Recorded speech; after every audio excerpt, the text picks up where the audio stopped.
The fluorescent lights hummed overhead, casting their sterile glow across Ward 7 of Harrington Memorial Hospital. Admiral Marcus Holloway stood at attention beside the bed, medals gleaming on his dress uniform, his voice carrying the weight of 40 years in service. He was mid-sentence, something about valor, something about sacrifice, when the words died in his throat. The frail man in the wheelchair, oxygen tube coiled around his gaunt face, had just whispered two words that didn't belong in any official record, any database, any conversation outside a bunker 3 levels underground. Shadow 1. The room went cold. Across the ward, Claire Bennett, 34, blonde hair pulled back in a practical ponytail, scrubs faded from too many washes, froze with a medication tray in her hands. She'd been dismissed 6 times that morning alone. Too slow. Too quiet. Just a nurse. But now her fingers trembled against the plastic edge of the tray, pills rattling like bones. She knew that name. She knew what it meant. And the fact that it had just been spoken aloud, here, in a public hospital hallway, meant everything was about to unravel. Before we dive in, if you're watching from somewhere across the globe, drop your city in the comments. I want to see how far this story travels. Hit that like button, stay with me until the very end, because what happens next, no one saw coming. Claire Bennett had learned a long time ago how to be invisible. It wasn't hard in a place like Harrington Memorial. The hospital squatted on the edge of Coldridge, Montana, a town small enough that everyone knew your business, but large enough that no one cared. The building itself was a relic, beige walls and linoleum floors that squeaked under every step. The kind of place where the coffee in the break room tasted like regret, and the elevator only worked if you hit the button twice. She'd been working there for 11 months. 11 months of double shifts, of being talked over in rounds, of doctors who didn't bother learning her name. To them, she was just another body in scrubs. Disposable. Replaceable. That was fine. She preferred it that way. Claire moved through the morning routine with practiced efficiency. Vitals, meds, charts. Her hands were steady, her notes precise. She didn't chat with the other nurses, didn't linger in the hallways. She clocked in, did the work, clocked out. People thought she was cold, unfriendly, maybe even a little strange. Let them think it. Ward 7 was the hospital's forgotten corner, the place where they stuck the patients no one else wanted to deal with. Old veterans, mostly. Men whose bodies had outlasted their wars, but whose minds were still locked in firefights from decades ago. The hospital administration didn't care much about this floor. The funding was thin, the staffing thinner.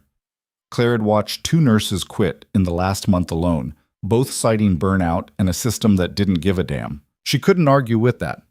But she stayed. That morning, the ward was busier than usual. Admiral Holloway had arrived unannounced, flanked by 2 younger officers whose uniforms were too crisp, too clean. They moved through the hall like they owned it, and in a way, they did. Holloway was a name that carried weight, 4-star rank, decades of service, a man who'd built his career on discipline and tradition. He was here for a ceremony, some kind of commendation for one of the patients. Claire kept her head down and stayed out of the way. Dr. Philip Grayson, the head of internal medicine, was practically tripping over himself to accommodate the visitors. Grayson was in his late 50s, silver-haired and self-important, the kind of man who wore his stethoscope like a trophy. He'd barely acknowledged Claire's existence since she started, except to bark orders when he needed something fetched. Now he was all smiles, shaking hands, making small talk. "We're honored to have you here, Admiral," Grayson said, voice dripping with syrup. "Our facility may be modest, but we take great pride in the care we provide our veterans." Claire almost laughed. Great pride. She'd seen the way they cut corners on this floor, the way medications got delayed because staff was stretched too thin, the way call buttons went unanswered because there was always something more urgent somewhere else. She'd filed 3 incident reports in her first 2 months, flagging safety concerns, documentation gaps, things that would get people killed if they weren't fixed. All 3 reports had been ignored, so she stopped filing them. But she didn't stop watching. The ceremony was taking place in room 714, where an elderly man named Victor Hollis had been stationed for the past 6 weeks. Hollis was 83, a Vietnam-era vet whose body was failing in slow motion. Kidney disease, heart arrhythmia, a laundry list of conditions that made every day a gamble. He didn't talk much, And when he did, it was usually to tell the staff to leave him alone. Claire liked him for that. She'd been assigned to his care rotation 3 weeks ago, and in that time she'd learned to read his silences. Hollis wasn't just tired. He was waiting. For what? She didn't know. But there was something in his eyes, something that reminded her of men she used to know, men who carried things they couldn't talk about. She brought him his morning meds, a small paper cup with 3 pills, diuretic, beta blocker, anticoagulant. He took them without comment, washed them down with water from a plastic cup. His hands shook slightly, age and illness conspiring to steal his coordination. "Big day," she said quietly, adjusting the IV line that fed into his arm. Hollis grunted. "Bunch of nonsense. They're giving you a medal. I don't need their damn medal." Claire nodded. She didn't push. She checked his vitals, blood pressure elevated, pulse irregular but stable, and made a note on the chart. Behind her, she could hear Grayson's voice in the hallway, still schmoozing with the Admiral. "Mr. Hollis has been a model patient," Grayson was saying, loud enough to be heard through the open door. "We're very pleased with his progress." Hollis muttered something under his breath that Claire didn't catch. She glanced at him. "You okay?" He didn't answer right away. His eyes were fixed on the window where weak morning light filtered through half-closed blinds. For a moment he looked younger, or maybe just less tired. Then his gaze shifted back to her, sharp despite the fog of medication. "You don't belong here," he said. Claire stilled. "Excuse me?" "This place. You're too good for it." She forced a small smile. "Just doing my job." "No." His voice was firmer now, more focused. "You've done this before." "I can tell." Her pulse kicked up, just a fraction. She kept her face neutral. "Done what?" But Hollis didn't answer. The moment passed, and he sank back into his wheelchair, eyes closing. Claire finished her notes and left the room, her mind spinning. He couldn't know. There was no way he could know. The ceremony started 20 minutes later. Claire stood in the back of the room, tucked against the wall where she wouldn't be noticed. The Admiral was front and center, reading from a prepared statement about service and sacrifice. Grayson hovered nearby, beaming like he'd personally won the war. A few other staff members had been pulled in for appearances. Another nurse, a physical therapist, a janitor who looked like he'd rather be anywhere else. Claire tuned out most of the speech. She'd heard versions of it before, back when speeches still mattered. Now they were just noise. She was watching Hollis. The old man sat slumped in his wheelchair, oxygen tube hissing softly. His eyes were half closed, his breathing shallow. He looked like he was barely holding on. And then the Admiral said something about honor, about the men who fought in shadows. And Hollis stirred. His eyes opened, his lips moved. Shadow 1. Claire's blood turned to ice. The Admiral stopped mid-sentence, his face going pale. The room went silent, everyone staring at Hollis like he'd just spoken in tongues. "What did you say?" Holloway asked, his voice low, careful. Hollis's eyes were locked on him now, clear and sharp. "You heard me?" The Admiral took a step back. His jaw tightened. "That name is classified." "Not anymore." Claire's hands were shaking. She pressed them flat against the wall behind her, trying to steady herself. She couldn't move, couldn't breathe. That name wasn't supposed to exist.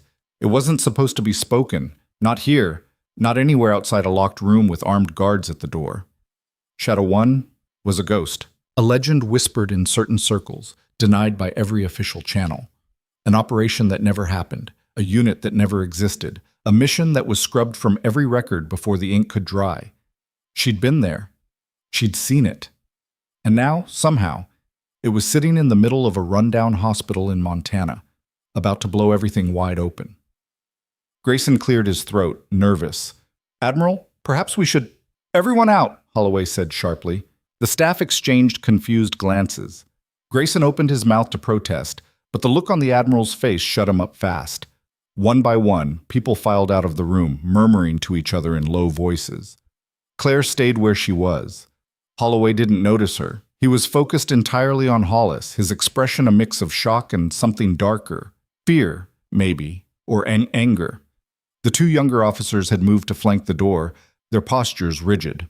"How do you know that name?" Holloway asked quietly. Hollis smiled, a thin, brittle thing. "Because I was there." The Admiral's face went white. Claire's chest tightened. She needed to leave.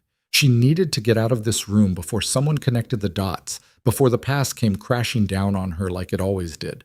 But her legs wouldn't move. "You're lying," Holloway said, but there was no conviction in his voice. "Am I?" Hollis leaned forward slightly, his breath wheezing. "Jungle extraction. 1974. 3 men went in. 1 came out." The silence that followed was suffocating. Claire's vision blurred at the edges. She knew those details. She knew that mission. Not because she'd been briefed on it, no one got briefed on Shadow 1, but because she'd been there in the aftermath, years later, cleaning up the mess it left behind. Holloway's hands were trembling now. That mission was erased. "Everything's erased," Hollis said, "until someone remembers." And then, without warning, Hollis's body jerked. His eyes rolled back, his chest convulsing. The heart monitor started screaming, a shrill, piercing alarm that cut through the room like a blade. "Code Blue!" Claire was moving before her brain caught up, shoving past the officers, her hands already reaching for Hollis. She didn't think. She didn't hesitate. Training took over, muscle memory from a lifetime ago, and she was checking his airway, tilting his head back, fingers pressing against his neck to find a pulse. Weak, thready. "Get the crash cart!" she barked at no one in particular. Grayson appeared in the doorway, eyes wide. "What's happening?" "He's crashing!" Claire snapped. "Move!" But Grayson just stood there, frozen, useless. Didn't have time for this. She started compressions, her hands locking together over Hollis's sternum, counting in her head. 30 compressions, 2 breaths. Repeat. The other nurse finally arrived with the cart, fumbling with the defibrillator pads. Claire grabbed them, ripping open Hollis's hospital gown and slapping the pads onto his chest. "Clear!" His body arched off of the wheelchair. The monitor flatlined for a heartbeat, then spiked. Rhythm returning. Weak, but there. Claire didn't stop. She kept working, hands moving with precision, adjusting the oxygen flow, checking the IV line, her voice sharp and steady as she called out instructions. The other nurse scrambled to keep up, and even Grayson finally snapped out of his stupor and started helping. But it was Claire who held the line. It was Claire who kept him alive. Minutes passed. Hollis stabilized. His breathing evened out, his heart rate climbing back into something resembling normal. Claire stepped back, her hands slick with sweat, her chest heaving. The room was silent except for the beep of the monitor. Admiral Holloway was staring at her. So were the officers. Grayson looked like he'd just swallowed glass. "Who the hell are you?" Holloway asked, his voice quiet, dangerous. Claire didn't answer. She couldn't, because outside in the parking lot, she could hear it, the low rumble of engines, heavy vehicles, moving fast. Her stomach dropped. They were here. The door to the ward burst open. Boots hit the floor in unison, sharp and rhythmic. Men in tactical gear flooded the hallway, rifles held low, faces hidden behind helmets. They moved like a machine, locking down exits, securing rooms, voices clipped and efficient. Grayson stumbled backward. "What is this? You can't just—" "Step aside, sir," one of the operatives said, his tone flat, emotionless. The lead officer, tall, broad-shouldered, insignia marking him as military intelligence, strode into the room. He scanned the space, his eyes landing on Holloway first, then Hollis, then finally on Claire. He didn't ask for the Admiral. He looked straight at her. "Claire Bennett?" Her heart stopped. Holloway's head whipped around. "What?" The officer ignored him. "You need to come with us." Claire's mouth was dry. She couldn't speak, couldn't move. Grayson found his voice. "This is absurd. She's just a nurse. There's been some mistake." The officer's gaze didn't waver. No mistake. Claire's legs finally unlocked. She took a step back, shaking her head. "I don't know what you're talking about." "Yes, you do." Holloway stepped between them, his face hard. "I don't know what's going on here, but you don't have authorization to—" "Actually, Admiral, we do." The officer pulled a folded document from his vest, handing it over. "This facility is now under federal investigation. All personnel are to cooperate fully." Holloway scanned the paper, his expression darkening with every line. When he looked up, his eyes found Claire again, and this time there was something else in them. Recognition. "You," he said slowly. "You were part of it." Claire's breath caught. The officer motioned to his team. "Secure the floor, no one in or out." Grayson sputtered. "You can't do this. We already are." The operatives moved with brutal efficiency, clearing rooms, corralling staff. Radios crackled, orders were given. The hospital, this forgotten corner of nowhere, had just become a war zone. And Claire Bennett, the invisible nurse, the woman no one noticed, was standing at the center of it. Hollis stirred in his wheelchair, his eyes fluttering open. He looked at her, and for the first time since she'd met him, he smiled. "Told you," he rasped. "You don't belong here." Claire's hands were still shaking, because he was right. She never had. The hallway outside room 714 had transformed into something out of a different world. Military personnel moved with the kind of precision that made civilian life look sloppy by comparison. They weren't loud. They didn't need to be. Every movement was deliberate. Every command delivered in clipped monosyllables that somehow conveyed more authority than Grayson's entire vocabulary. Claire stood frozen in the doorway, her scrub still damp with sweat from the code blue, her mind racing through scenarios faster than she could process them. The lead officer, his name tape read Merrick, was waiting for an answer she hadn't given yet. "I need to finish my shift," she said finally, her voice steadier than she felt. Merrick's expression didn't change. "Your shift is over." "I have patients. They'll be reassigned." Grayson was still clutching the federal document like it might spontaneously combust in his hands. His face had gone from pale to red, veins standing out on his forehead. "This is completely unacceptable. You can't just storm into a medical facility and—" "Dr. Grayson," Merrick's tone was flat, bored almost. "You're currently under investigation for negligence, fraud, and obstruction. If I were you, I'd stop talking." The color drained from Grayson's face so fast Claire thought he might pass out. Behind him, the other staff members who'd been corralled in the hallway were whispering furiously, phones out, trying to make sense of what was happening. One of the younger nurses, Sarah, barely 23 and still naive enough to think the system worked, looked like she might cry. Admiral Holloway stepped forward, his jaw tight. "I want to speak to whoever's running this operation." "You're looking at him," Merrick said. "Then you'll answer my questions." "No, Admiral, I won't." Merrick's gaze shifted back to Claire. "Ms. Bennett, we can do this easy, or we can do it hard. Your choice." Claire's hands curled into fists at her sides. She could feel everyone's eyes on her.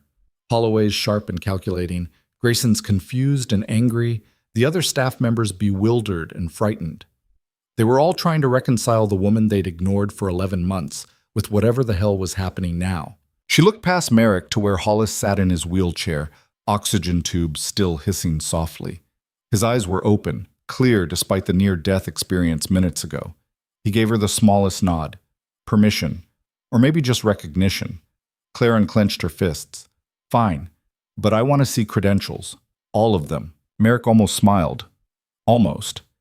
He pulled an ID from his vest pocket, held it up. Department of Defense, Special Investigations Unit, clearance levels that made most government work look like amateur hour. "Satisfied?" "No," Claire said. "But I'll come." She walked forward, brushing past Grayson without a glance. The other nurses stared as she moved through the hallway, flanked by 2 armed operatives. Sarah opened her mouth like she wanted to say something, then closed it. No one said a word. They led her to what used to be the hospital's administrative conference room, a cramped space with a long table and chairs that didn't match. Someone had already set up equipment, laptops, portable monitors, encryption boxes with blinking lights. A woman in civilian clothes sat at the far end, typing rapidly, barely glancing up as they entered. Merrick gestured to a chair. "Sit." Claire remained standing. "What do you want?" "Answers." "About what?" "You know what." The silence stretched between them, thick and uncomfortable. Claire crossed her arms. She'd spent years learning how to disappear, how to blend in, how to be forgettable. But standing here now, with federal agents staring her down and a name from her past hanging in the air like smoke, she realized how fragile that disappearance had always been. Merrick pulled out a chair, sat. "Victor Hollis mentioned Shadow 1. That name doesn't exist in any official capacity. Yet he said it, and you reacted. I reacted because a patient was coding. You reacted before he coded." Claire's pulse kicked up. She kept her face neutral. "I don't know what you're talking about." Claire Elizabeth Bennett, age 34, born in Portland, Oregon, enlisted in the Army at 18, combat medic training at Fort Sam, Houston, deployed twice to Afghanistan, once to Iraq. Merrick read from a tablet without looking at it, like he'd memorized every word. Honorable discharge after 6 years. Then you disappeared. I didn't disappear. I went to nursing school. Except there's a 4-year gap where you don't show up anywhere. No tax records, no employment history, no address. Nothing. Claire said nothing. Merrick leaned forward. Those 4 years don't exist because you were doing something that doesn't exist. Something classified. Something that involved a unit designated Shadow 1. That's a hell of a theory. It's not a theory. The woman at the laptop finally looked up. She was older than Claire, maybe 40, with dark hair pulled back and eyes that missed nothing. We found your name in the archived files, buried deep, but it's there. Medical specialist attached to a joint task force operating in Southeast Asia between 2015 and 2019. Missions redacted, operational details classified above top secret. Claire's throat went dry. Then you know you're not supposed to be talking about it. We're not talking about it, Merrick said. We're confirming it. There's a difference. Outside the room, Claire could hear raised voices, Grayson arguing with someone, probably demanding answers he wouldn't get. The hospital was falling apart around him, and he didn't even know why yet. What does Hollis have to do with this? Claire asked. That's what we're trying to figure out. He shouldn't know that name either, but he does. Merrick paused. And based on his medical records, he was in Vietnam during a time when certain operations were being conducted off the books. Operations that eventually led to the creation of Shadow 1. Claire's stomach twisted. She'd known men like Hollis before, men who carried the kind of weight that never went away, who looked at the world through a filter most people couldn't see. She'd assumed he was just another broken vet. She hadn't realized he was part of the same broken system that had chewed her up and spit her out. If you're investigating him, leave me out of it. We're not investigating him, the woman said. We're investigating this hospital. Hollis is a witness. That caught Claire off guard. A witness to what? Merrick and the woman exchanged a glance. It was quick, barely a flicker, but Claire caught it. They were deciding how much to tell her. Finally, Merrick spoke. Harrington Memorial has been flagging for years. Mismanagement, understaffing, financial irregularities. But it wasn't until 6 months ago that we started looking closer. Veterans dying at rates higher than national averages. Medication errors, delayed treatments, and every time someone tried to file a complaint, it disappeared. Claire's blood ran cold. She thought about the incident reports she'd filed, the ones that had vanished into the void. How many? 17 deaths in the last 2 years that shouldn't have happened. All veterans, all on Ward 7. The number hit her like a punch. 17. She'd known the care was bad, but she hadn't realized it was that bad.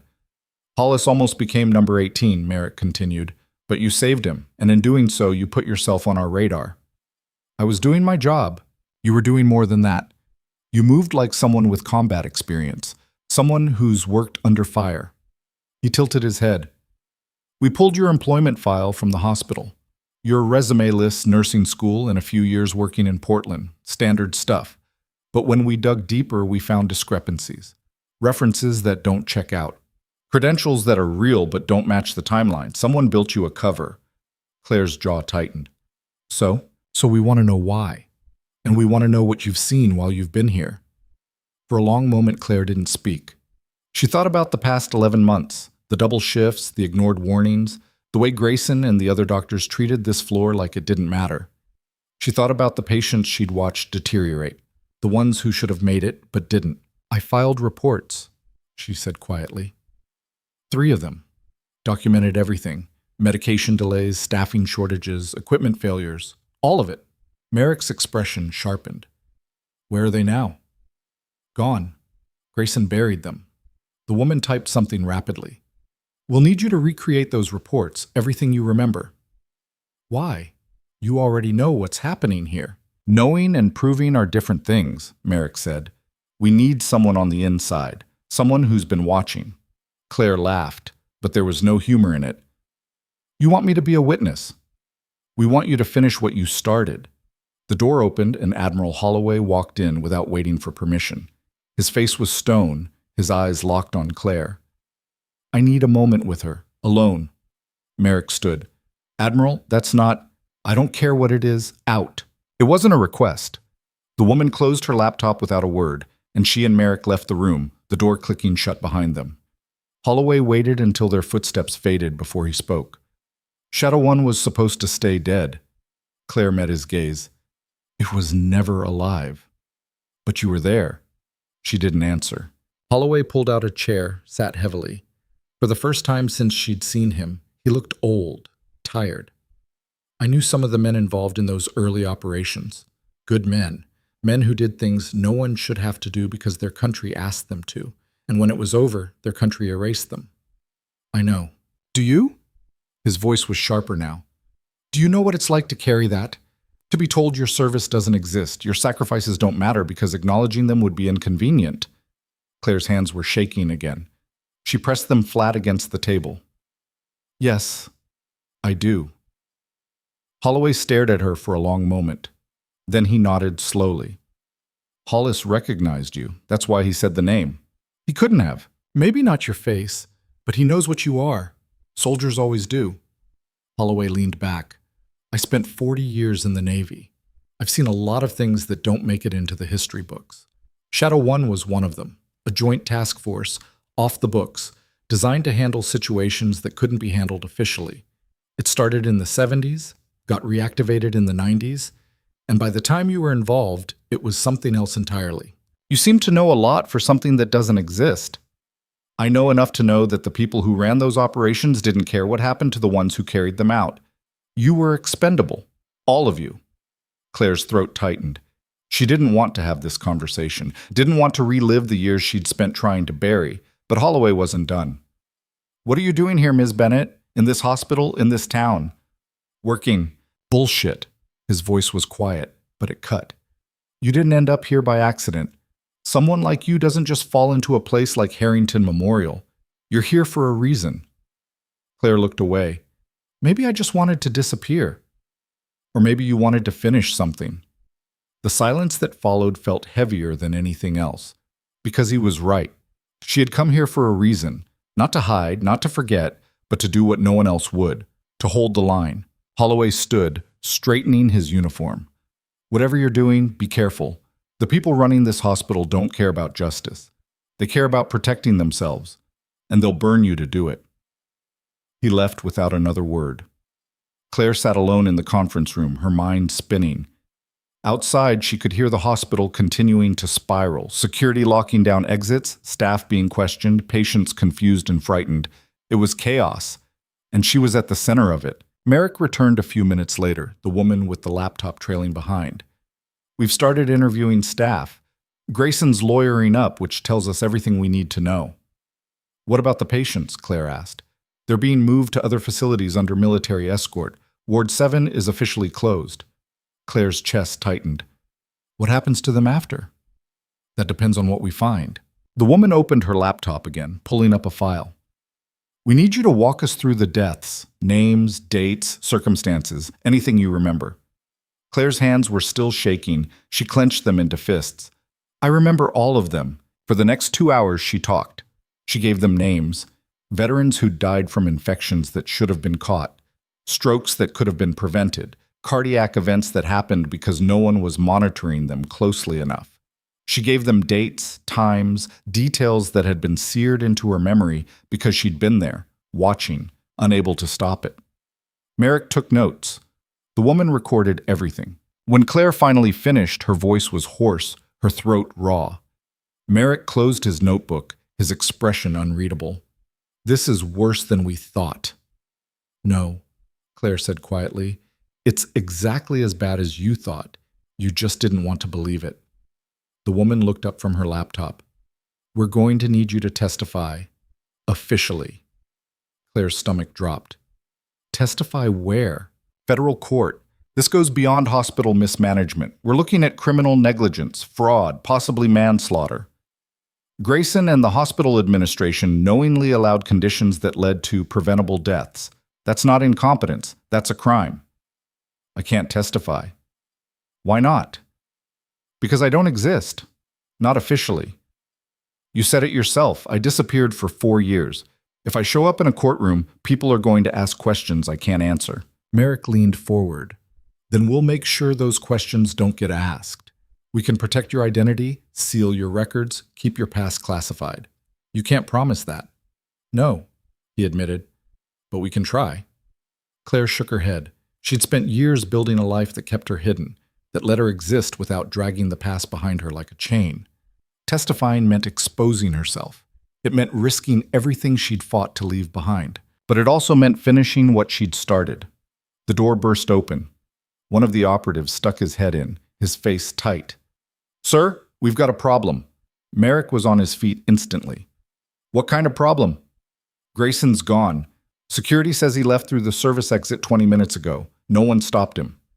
"How the hell did he get past the lockdown?" "He had an escort, hospital board member, guy named Philip Crane. They left together." Merrick swore under his breath. The woman was already typing, pulling up files. "Crane's been on the board for 15 years, major donor, close ties to local government." "Where did they go?" "No idea, but Grayson's phone is off and Crane's car isn't in the lot." Merrick turned to Claire. "Did you ever interact with Crane?" "No, he doesn't come to Ward 7. None of the board members do." "They're running," the woman said. "If they know we're investigating, they'll destroy evidence. We need to move now." Merrick grabbed his radio, issuing orders in rapid succession. The room exploded into motion, operatives scrambling, laptops being packed up, vehicles being prepped. Claire stood in the middle of it all, feeling like the world was accelerating around her and she was stuck in slow motion. "What do you need me to do?" she asked. Merrick paused at the door. "Stay here. Don't talk to anyone. We'll be back." "That's it?" "For now." He was gone before she could argue. Claire sank into a chair, her legs suddenly unsteady. The conference room felt too small, the walls pressing in. She could hear voices outside, staff being questioned, patients being moved, the whole hospital unraveling like a badly stitched wound. She thought about Hollis, about the way he'd looked at her, the way he'd known. She thought about the 17 names she'd just recited, 17 lives that had been lost because no one cared enough to fight for them. She thought about Shadow 1, about the missions that didn't exist and the people who carried them out anyway. And she thought about what Holloway had said. "You didn't end up here by accident." He was right. She hadn't. The door opened again, quieter this time. Claire looked up, expecting Merrick or one of his team. Instead, it was Hollis. He was still in the wheelchair, pushed by one of the younger operatives who looked uncomfortable with the assignment. Hollis waved him off. "Leave us." The operative hesitated. "Sir, I'm supposed to—" "I said leave." He left. Hollis wheeled himself closer, his movements slow but steady. Up close, Claire could see the strain in his face, the way his hands trembled on the armrests. He'd almost died an hour ago. He should have been resting, maybe sedated, but his eyes were sharp. "You saved my life," he said. "I did my job." "No, you did more than that." He paused. "You held the line." Claire's breath caught. Those words. She'd heard them before, years ago, in a jungle she couldn't name on a mission that didn't exist. Her commanding officer had said them, right before everything went to hell. "How do you know that phrase?" Hollis smiled faintly. "Because I used to say it, back when I was running operations that weren't supposed to happen." Claire's world tilted. "You were part of it, the original Shadow One. I helped create it. Back in '73, when the government needed people to do things they couldn't admit to. We didn't have a fancy name back then. We were just soldiers following orders." He coughed, a wet, rattling sound. "But the mission was the same. Hold the line, no matter what." "Then why are you here? In this place?" "Because I got old. Because my body gave out. And because no one cared what happened to me after." His voice was bitter. "I've been in 6 VA hospitals in the last 10 years. All of them the same. Understaffed, underfunded, run by people who see us as a problem to manage. I came here because I thought it might be different. It wasn't." Claire's hands curled into fists. "I tried to fix it. I know. I saw your reports. Grayson buried them." "How do you—" "Because I've been watching too. I'm old, not blind." Hollis leaned forward. "You think you're the only one who stayed to finish something? I've been documenting everything. Names, dates, incidents, every patient who died because someone didn't give a damn. I was going to send it to the press, the military, anyone who'd listen." Claire stared at him. "You have evidence?" "All of it. Recordings, photos, written logs, hidden where Grayson and his buddies won't find it. Where? Hollis smiled again, sharper this time. That's why I needed you to save me. Can't exactly retrieve it if I'm dead. Before Claire could respond, the door slammed open. Merrick stormed in, his face dark. We've got a situation. Grayson and Crane just held a press conference. They're claiming this is a military overreach, that we're harassing staff and endangering patients. They're spinning this as an attack on civilian healthcare. Claire's stomach dropped. They're getting ahead of the story. Worse, they've got lawyers, public support, and now the media's camped outside. If we don't move fast, this whole thing falls apart. Hollis cleared his throat. Then you'll need my evidence. Merrick turned, noticing him for the first time. Who the hell are you? The man who's been documenting their crimes for the past 6 weeks. Hollis looked at Claire. But I'll need help getting it. Where is it? Merrick demanded. Somewhere safe. Somewhere they'd never think to look. Claire's mind was already racing. The basement. The old storage area. Hollis nodded. Bingo! Merrick pulled out his radio. We need a team in the basement, now. But before he could give the order, the lights went out. The entire hospital plunged into darkness. Emergency generators kicked in after a few seconds, bathing everything in dim red light. Alarms started blaring, a cacophony of noise that made Claire's ears ring. Merrick's radio crackled with panicked voices. We've lost power to the main grid. Backup's online, but it's only covering critical systems. What the hell happened? We don't know. Could be sabotage. Claire's pulse was pounding. She looked at Hollis, who wasn't smiling anymore. They know, he said quietly. They know about the evidence. Merrick's jaw tightened. Then we move now. Bennett, you're with me. Hollis stays here under guard. No. Hollis's voice was firm.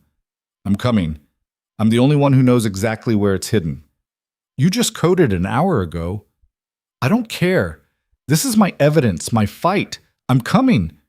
Merrick looked like he wanted to argue, but there wasn't time. He gestured to one of his team. Get him a stretcher. We move in 2 minutes. The hospital had become a maze of shadows and red light. Claire followed Merrick through the corridors, Hollis on a stretcher behind them, pushed by 2 operatives. Staff members huddled in corners, some crying, others shouting questions no one answered. The lockdown had turned the place into a pressure cooker. They reached the stairwell leading to the basement. The door was locked. Blast it, Merrick ordered. One of the operatives pulled out a small charge, placed it on the lock. Everyone stepped back. The explosion was sharp, deafening in the enclosed space. The door swung open, revealing stairs that descended into darkness. Claire's flashlight cut through the gloom as they moved down. The basement was old, older than the rest of the hospital, with walls that sweated moisture and pipes that groaned overhead. It smelled like mold and neglect. Where? Merrick asked Hollis. Hollis pointed. Storage room 3, behind the shelves. They found the room, a cramped space filled with rusted medical equipment and boxes of expired supplies. Claire and Merrick started pulling shelves away from the wall while the operatives kept watch. Behind the shelves was a loose panel. Claire pried it open. Inside was a waterproof case. Hollis exhaled shakily. That's it. Merrick grabbed the case, opened it. Inside were USB drives, a small camera, notebooks filled with handwriting. Evidence. Real, tangible evidence. This is enough, Merrick said. This is more than enough. A sound echoed from the stairwell. Footsteps. Running. We've got company, one of the operatives said. Merrick's radio crackled. Sir, we've got armed individuals approaching the basement. Unknown affiliation. Claire's blood turned to ice. They're here for the evidence. Then we leave. Now.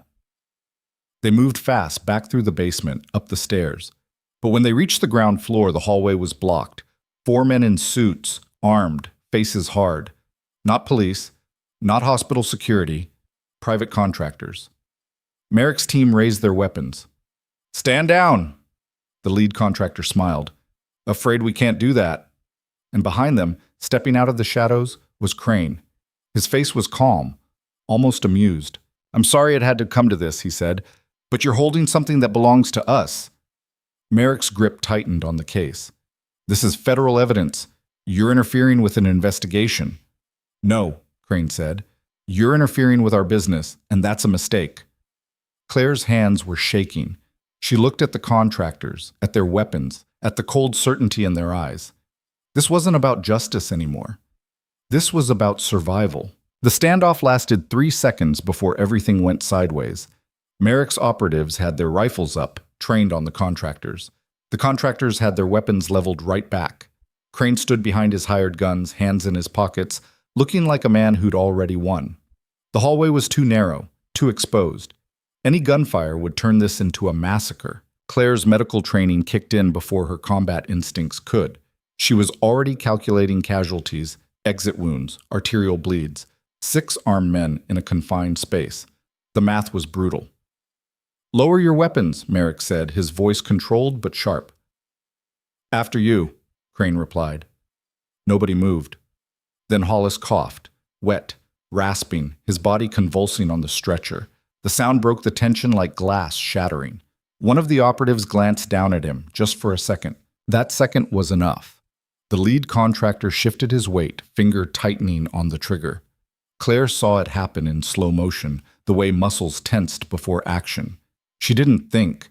She grabbed the stretcher and shoved it hard to the left, into the wall, pulling Hollis out of the line of fire just as the shot cracked through the hallway.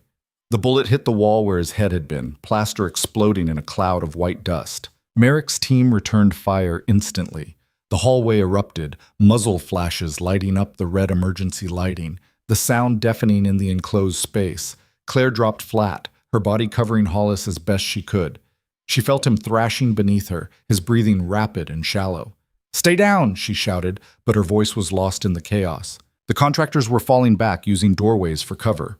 One of them went down hard, clutching his leg, blood pooling beneath him.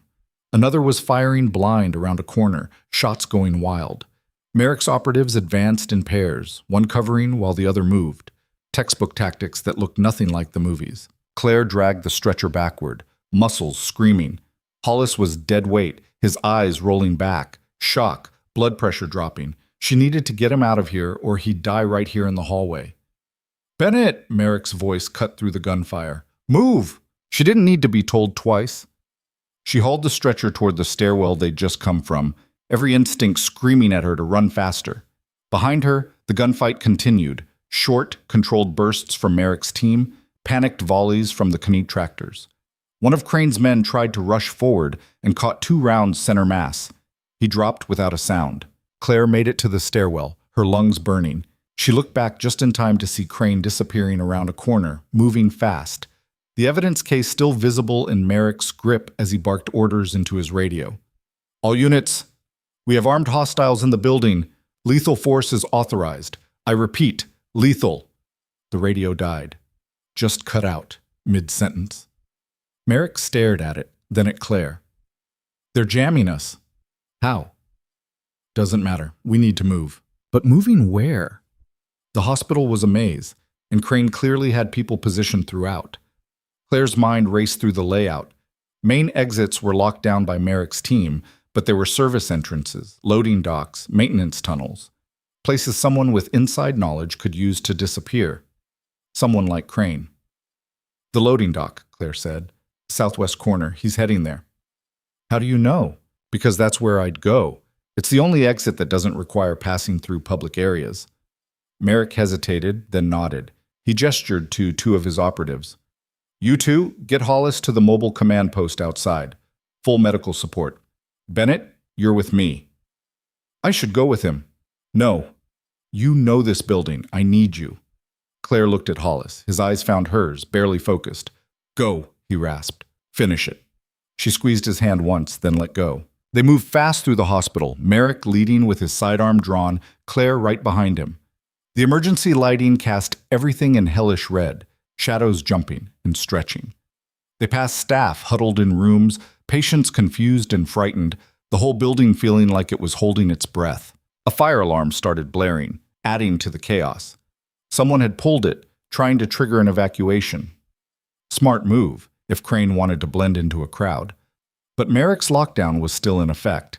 Nobody was getting out without clearance. They reached the service corridor that led to the loading dock.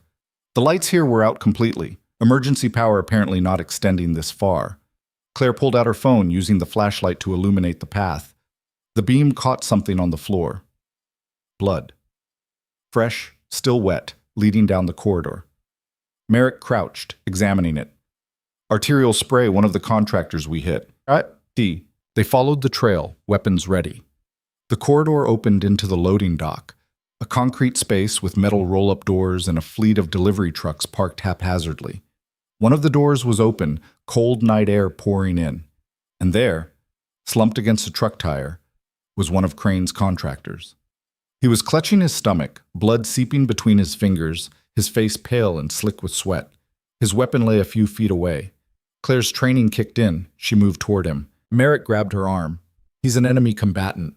He's bleeding out. That's not our problem. Claire pulled free, dropping to her knees beside the wounded man. He looked at her with eyes that were starting to glaze over.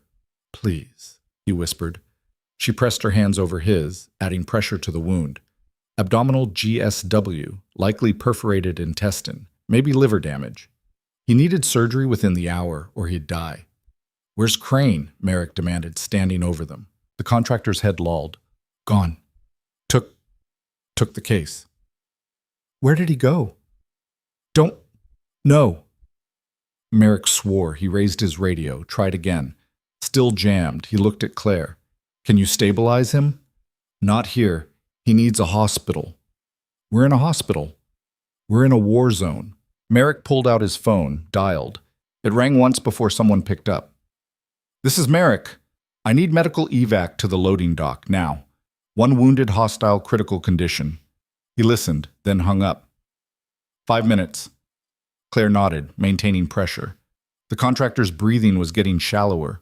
She could feel his pulse weakening under her fingers. Stay with me, she said. Help's coming. He didn't respond. Why are you helping him? Merrick asked, his voice neutral but his eyes sharp. Because he's dying. He just tried to kill us. I know. Claire didn't look up. Doesn't change anything. Merrick studied her for a moment, then turned away, scanning the loading dock. The evidence case was gone. Crane was gone. Everything they'd fought for had slipped through their fingers. The contractor's eyes fluttered closed. His pulse stopped. Claire kept compressions going anyway, counting in her head. 30 compressions. 2 breaths. Repeat. She knew it was futile. Too much blood loss, too much damage. But she couldn't stop. Not yet. Bennett, Merrick said quietly. He's gone. She stopped. Her hands were covered in blood, her scrubs soaked through. She sat back, breathing hard. The medical evac team arrived 2 minutes later. Too late. They looked at the body, then at Claire, then at Merrick. Nobody said anything. They loaded the contractor onto a gurney and left. Merrick helped Claire to her feet. We need to find Crane before he gets off hospital grounds. He's already gone. You don't know that. Yes, I do. He planned this. The jammer, the contractors, the press conference, all of it. He knew we were coming, and he had an exit strategy. Claire wiped her hands on her scrubs, the blood smearing but not coming off. He's probably halfway to a private airfield by now. Merrick's jaw tightened. Then we go wider. Alert the state police, FBI, every agency with jurisdiction. We can still, with what evidence? He has the case.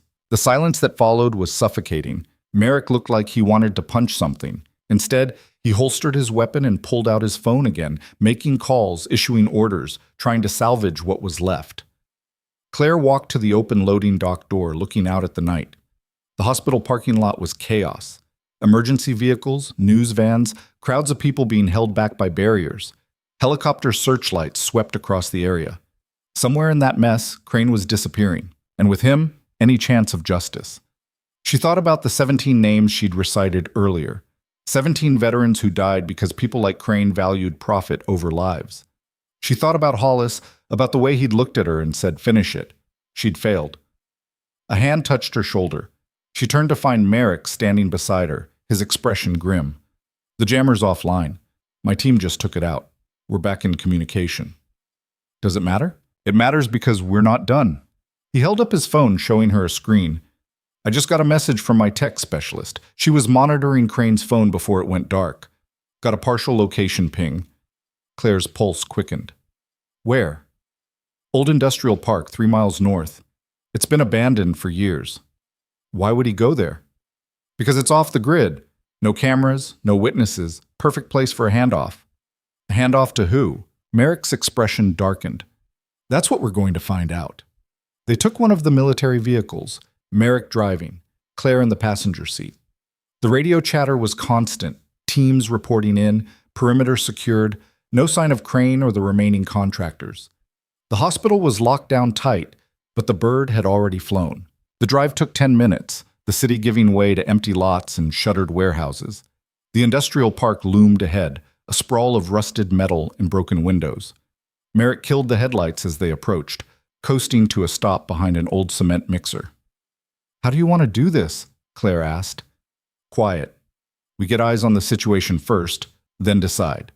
He checked his weapon, loaded a fresh magazine. "Stay behind me." They moved through the darkness on foot, sticking to shadows. The industrial park was massive, dozens of buildings in various states of decay. Merrick used hand signals, military precision even in civilian clothes. Claire followed, her heart hammering. They found Crane's car parked outside one of the larger warehouses, door open, engine still running. Merrick approached cautiously, clearing the vehicle. Empty. He gestured toward the warehouse. The main door was cracked open, pale light spilling out. Voices inside, muffled but distinct. Merrick pressed himself against the wall, peering through the gap. Claire moved beside him. Inside, Crane was arguing with someone. Claire couldn't see who, but the voice was familiar. Male, older, authoritative. "You said you had it under control," the voice said. "I did. They moved faster than expected." Crane sounded defensive. "Excuses. Where's the evidence?" "Right here." Crane held up the case. "Open it." Crane did. The man, still out of view, examined the contents. "This is everything?" "Yes. Logs, recordings, photos, everything Hollis collected." "And Hollis?" "Being evacuated. He's not a threat." "You're sure?" "He nearly died tonight. Even if he talks, who's going to believe him?" The man was silent for a moment. Then he spoke again, and Claire's blood ran cold, because she recognized the voice. Admiral Holloway. Merrick stiffened beside her. His hand went to his radio, but Claire stopped him. "Wait," she mouthed. Inside, Holloway was pacing now, his footsteps echoing. "This goes deeper than you understand. Shadow One wasn't just a military operation. It was a testing ground for tactics, for methods, for systems that are still being used today. And the people who ran those operations, people like me, were still around, still making decisions." "I don't care about history," Crane said. "I care about my hospital." "Your hospital?" Holloway's voice was sharp.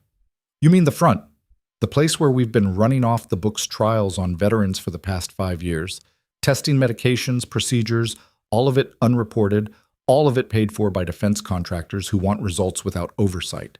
Claire felt like she had been punched. Off the books trials, on veterans. That's why the death rate was so high. They weren't just negligent, they were experimenting. Merrick's face was stone, but his eyes were furious. "How many people know?" Crane asked. "About the trials?" "A handful. About Shadow One with some even fewer. But if Hollis's evidence goes public, people will start connecting dots. They'll realize the same networks that ran those operations are still operating today, and we can't let that happen." "So what do we do?" "We burn it." Holloway's voice was cold. "All of it. The evidence, the records, anyone who knows too much. Hollis won't survive another week. His health is failing and accidents happen. Merrick's investigation will get buried in red tape. And Bennett," Claire's breath stopped. "Bennett needs to disappear, permanently." Merrick's hand was on his radio now, ready to call for backup. But Claire grabbed his wrist, shaking her head. They needed to hear more. They needed everything. "She saved Hollis's life," Crane said. "That makes her a problem." "It makes her a witness, and witnesses can be eliminated." "You want me to—" "I want you to do what's necessary, just like you've done for the past 5 years. Holloway's tone softened slightly. "You've made good money from this arrangement, Philip. Millions. The hospital stays afloat, you get paid, and we get data that saves lives down the line. Everyone wins. Except the veterans. They volunteered to serve. This is just another form of service." The casual cruelty in Holloway's voice made Claire's stomach turn. This was a man who'd stood in that hospital room hours ago, talking about honor and sacrifice, and all of it had been a lie. Merrick pulled out his phone, texting rapidly. Backup was coming, but they were at least 15 minutes out. Too long. Inside, Crane was pacing now. What about the press conference? I've already painted this as military overreach. Good. Keep that narrative going.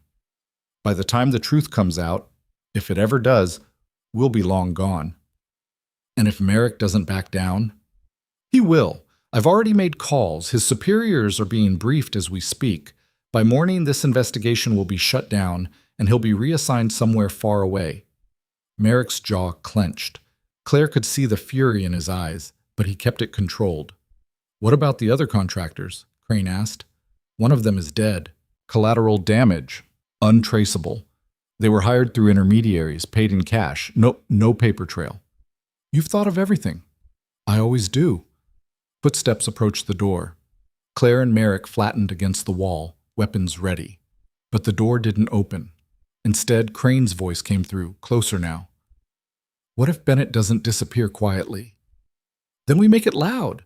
Car accident, home invasion, doesn't matter, as long as she's silenced. Claire's hands were shaking again, but this time it wasn't fear. It was rage.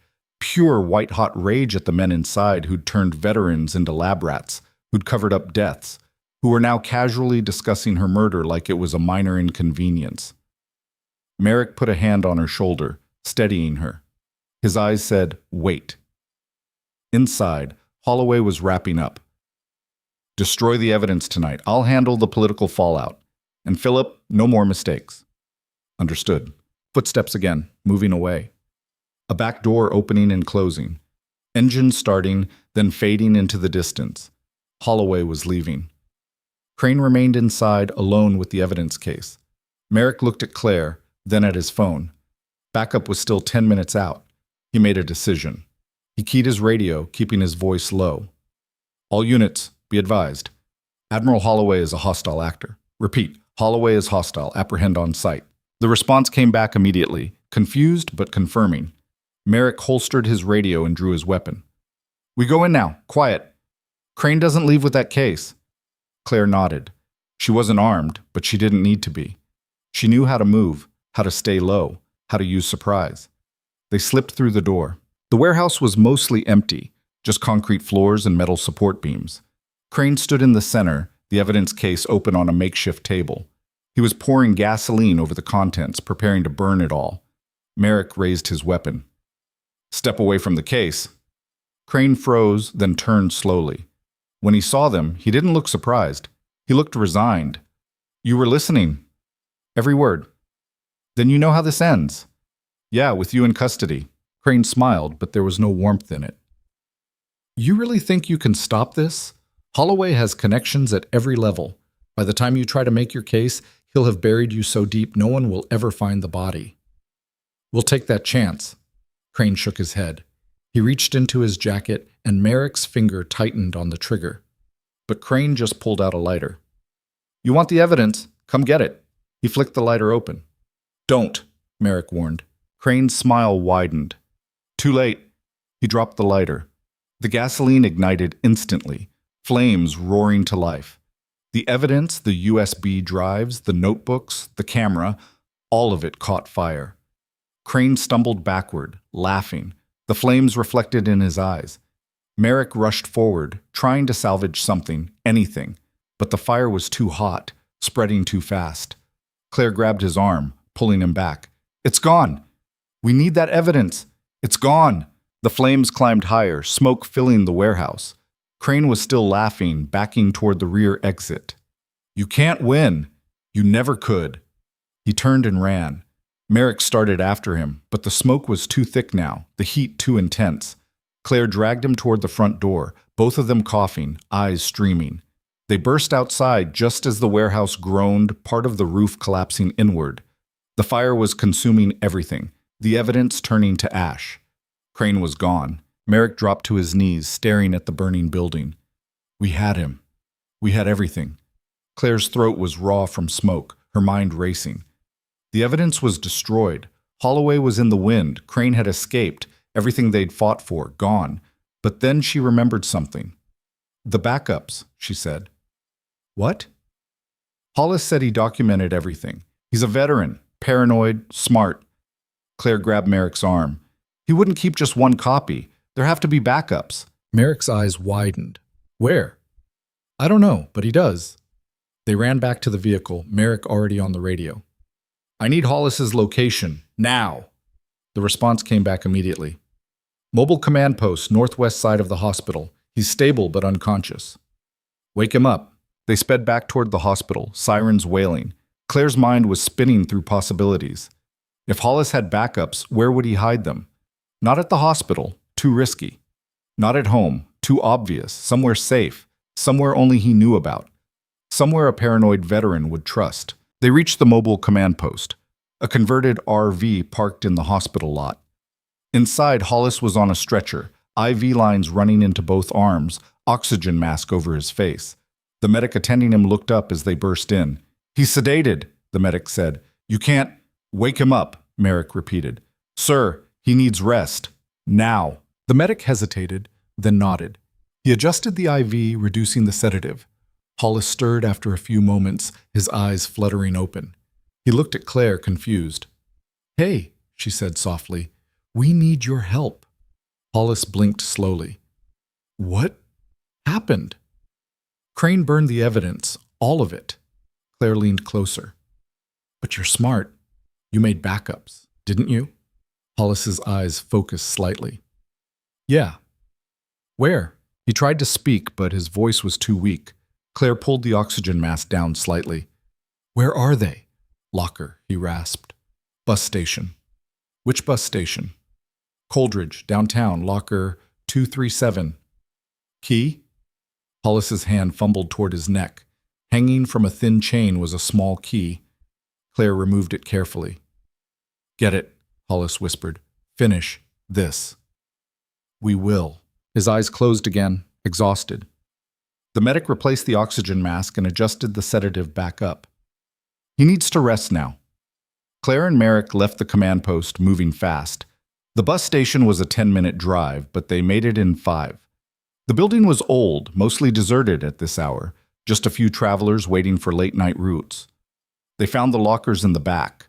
Number 237 was in the middle row. Claire inserted the key, turned it. Inside was another waterproof case, identical to the one that had just burned. Merrick lifted it out carefully, opened it. USB drives. A second camera, more notebooks, everything Hollis had collected, duplicated, and hidden. He knew, Claire said. He knew they'd come for it. Merrick's radio crackled. Sir, we've got Admiral Holloway. Stopped him at a private airfield 20 miles out. He's in custody. Merrick exhaled slowly. And Crane? Still at large, but we've got APBs out. He won't get far. Merrick closed the case, holding it like it was made of glass. This is it. This is everything we need. Claire looked at the case, then at Merrick. What happens now? Now, we make sure everyone knows the truth, no matter who tries to stop us. They walked back to the vehicle, the weight of the evidence between them. The hospital was still visible in the distance, lights blazing, chaos ongoing. But something felt wrong.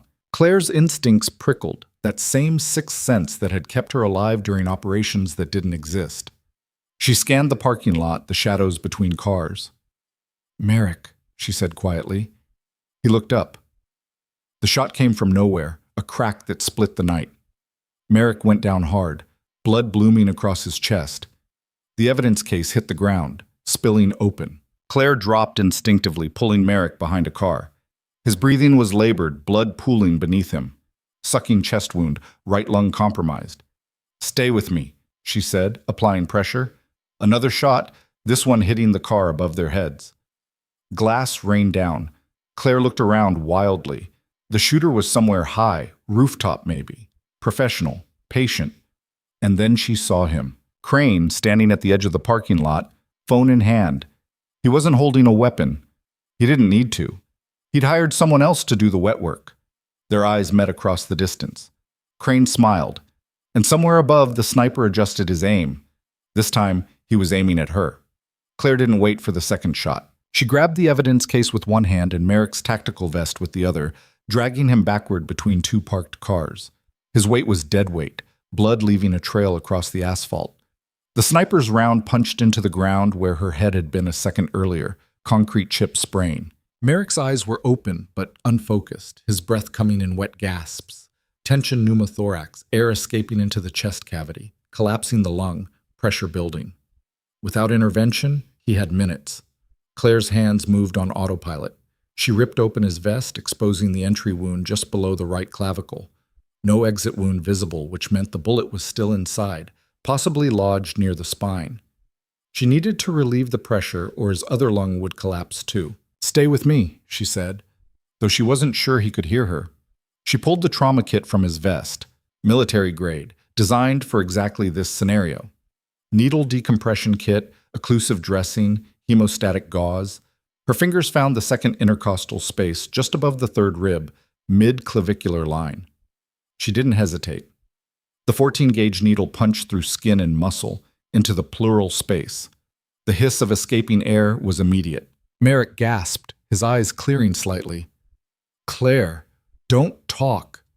She applied the occlusive dressing over the entrance wound, 3 sides sealed, 1 side open to let air escape but not enter. Textbook treatment. But he needed surgery, real surgery, or infection, and shock would kill him before morning. Another shot rang out, hitting the car's engine block. The sniper was adjusting, trying to find an angle. Claire looked around desperately. They were pinned, exposed. The hospital was 200 yards away, might as well have been 2 miles. Her radio, Merrick's radio, was still clipped to his vest. She grabbed it, keyed the mic. "This is Bennett. Officer down. We have an active shooter, rooftop northwest of the bus station. I need immediate backup and medical evac." The response was instant, multiple voices overlapping. "Copy that. Units responding. ETA 2 minutes. We don't have 2 minutes." She looked at Merrick. His lips were blue, his breathing shallow despite the decompression.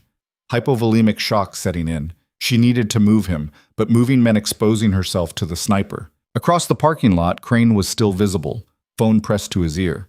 He was coordinating this, directing the shooter. Claire's vision narrowed, rage and adrenaline sharpening everything to crystal clarity. She grabbed Merrick's sidearm from his holster, checked the magazine. 15 rounds. She'd fired weapons before, during training that officially never happened, but she wasn't a marksman. Hitting Crane from this distance in the dark, while pinned down, the odds were terrible. But doing nothing was worse. She waited for the sniper to fire again. He did, predictably, another probing shot, then popped up and squeezed off 3 rounds in Crane's direction. The shots went wide, but the effect was immediate. Crane dove behind a concrete barrier, his phone flying from his hand. The sniper's next shot came closer, punching through the car's rear window. Glass exploded inward. Claire dropped back down, breathing hard. Sirens now, growing louder. Red and blue lights painted the parking lot. The cavalry was arriving, but the sniper wouldn't care. He'd keep shooting until his target was dead or he ran out of ammunition. Claire looked at the evidence case, then at Merrick, then at the hospital in the distance. She made a decision. She couldn't save both. She shoved the case under the car, out of sight, then focused entirely on Merrick. She got her arms under his shoulders, preparing to drag him. "This is going to hurt." His hand caught her wrist, surprisingly strong. "Leave me." "Not happening. The evidence is hidden. Now shut up and let me work." She hauled him backward, using the parked cars as cover, moving toward the arriving vehicles. Every few feet she had to stop, reposition, her muscles screaming.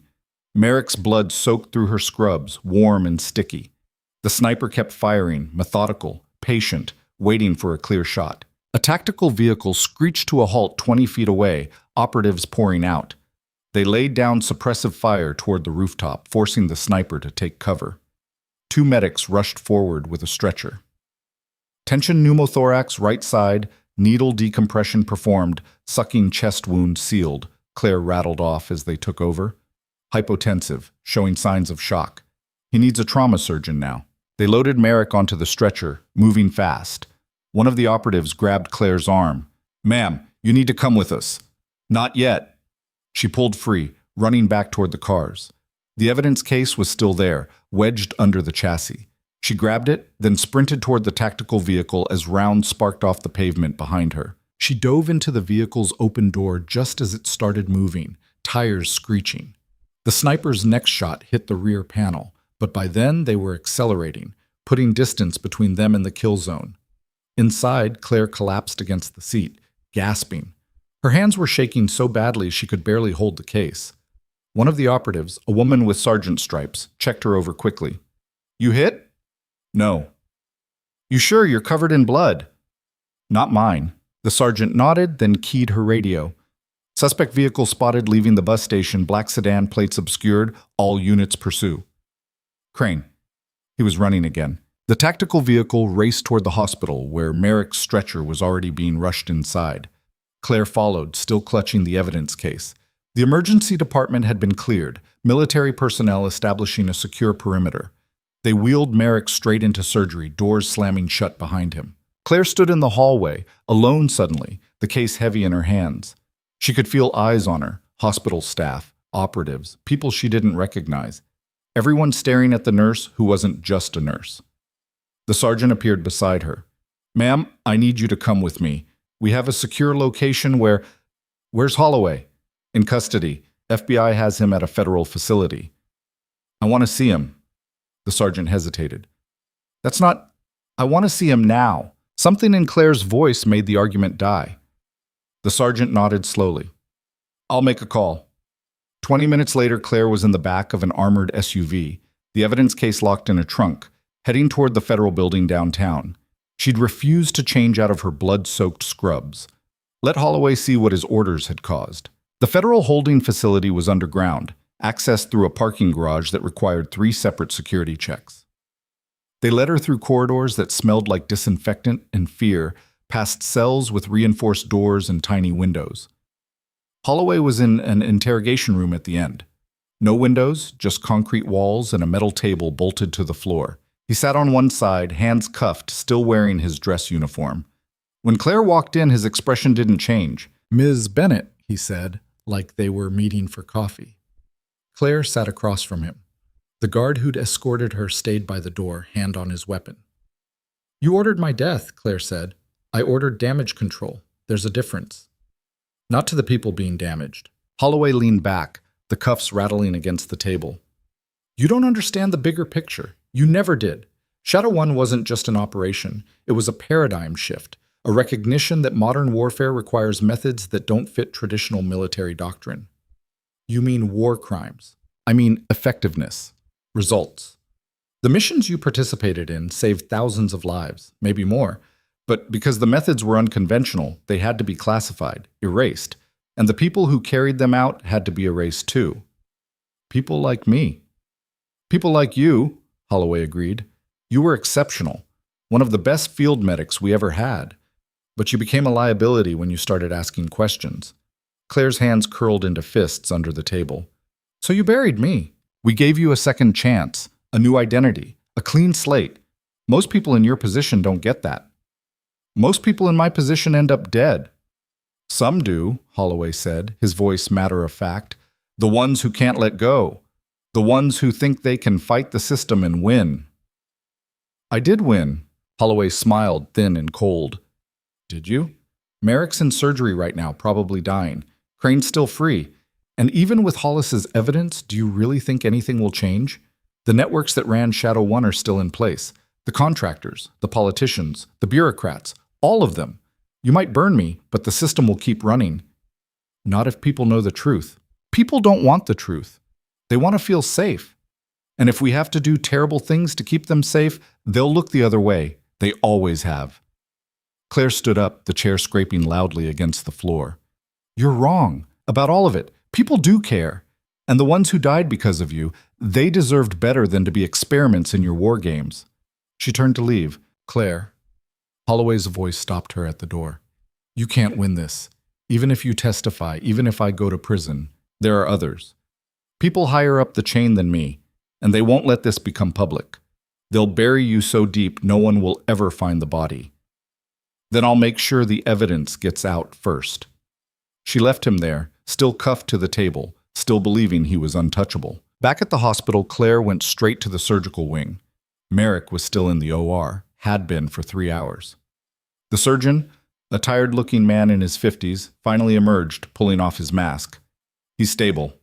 Bullet missed the major vessels, but it nicked the subclavian artery. We repaired it, reinflated the lung, packed the wound. He'll need weeks of recovery, but he'll live. Claire felt something loosen in her chest. Can I see him? He's in post-op. Give it another hour. She nodded, then made her way back to the administrative wing. The hospital was still locked down, but the chaos had subsided into organized confusion. Staff were being interviewed, records were being seized, and the press had multiplied outside like bacteria. The conference room where she'd first been questioned was now Command Central.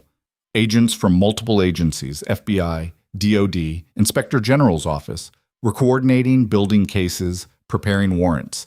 The evidence case sat on the table, its contents spread out like autopsy findings. A woman Claire didn't recognize approached her. Mid-40s, sharp eyes, FBI badge clipped to her belt. Ms. Bennett, I'm Special Agent Kara Reeves. I'm going to be leading the prosecution on this case. Prosecution of who? Everyone. Holloway, Crane, the hospital board, the defense contractors who funded the trials.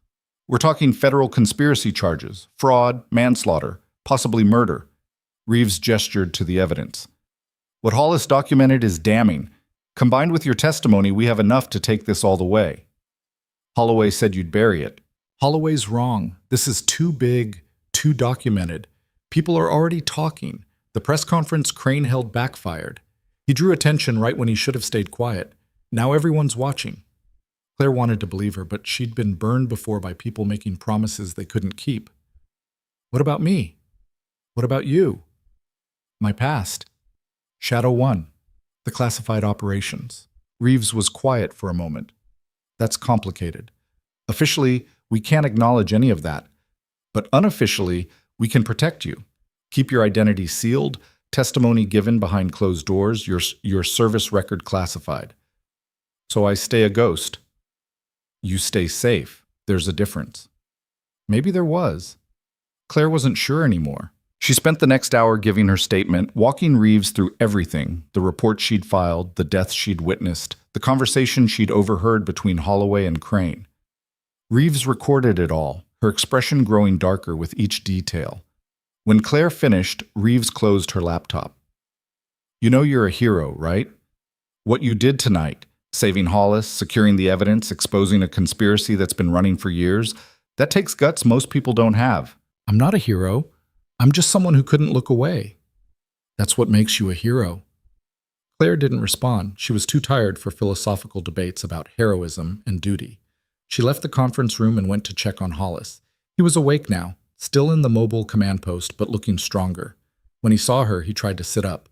Easy, she said, gently pushing him back down. Did you get it? We got it, both copies. Hollis exhaled slowly. Good. That's good. Why didn't you tell anyone sooner about what you were documenting? Would you have believed me? An old man with failing kidneys, half out of his mind from medication? They would have dismissed me as senile.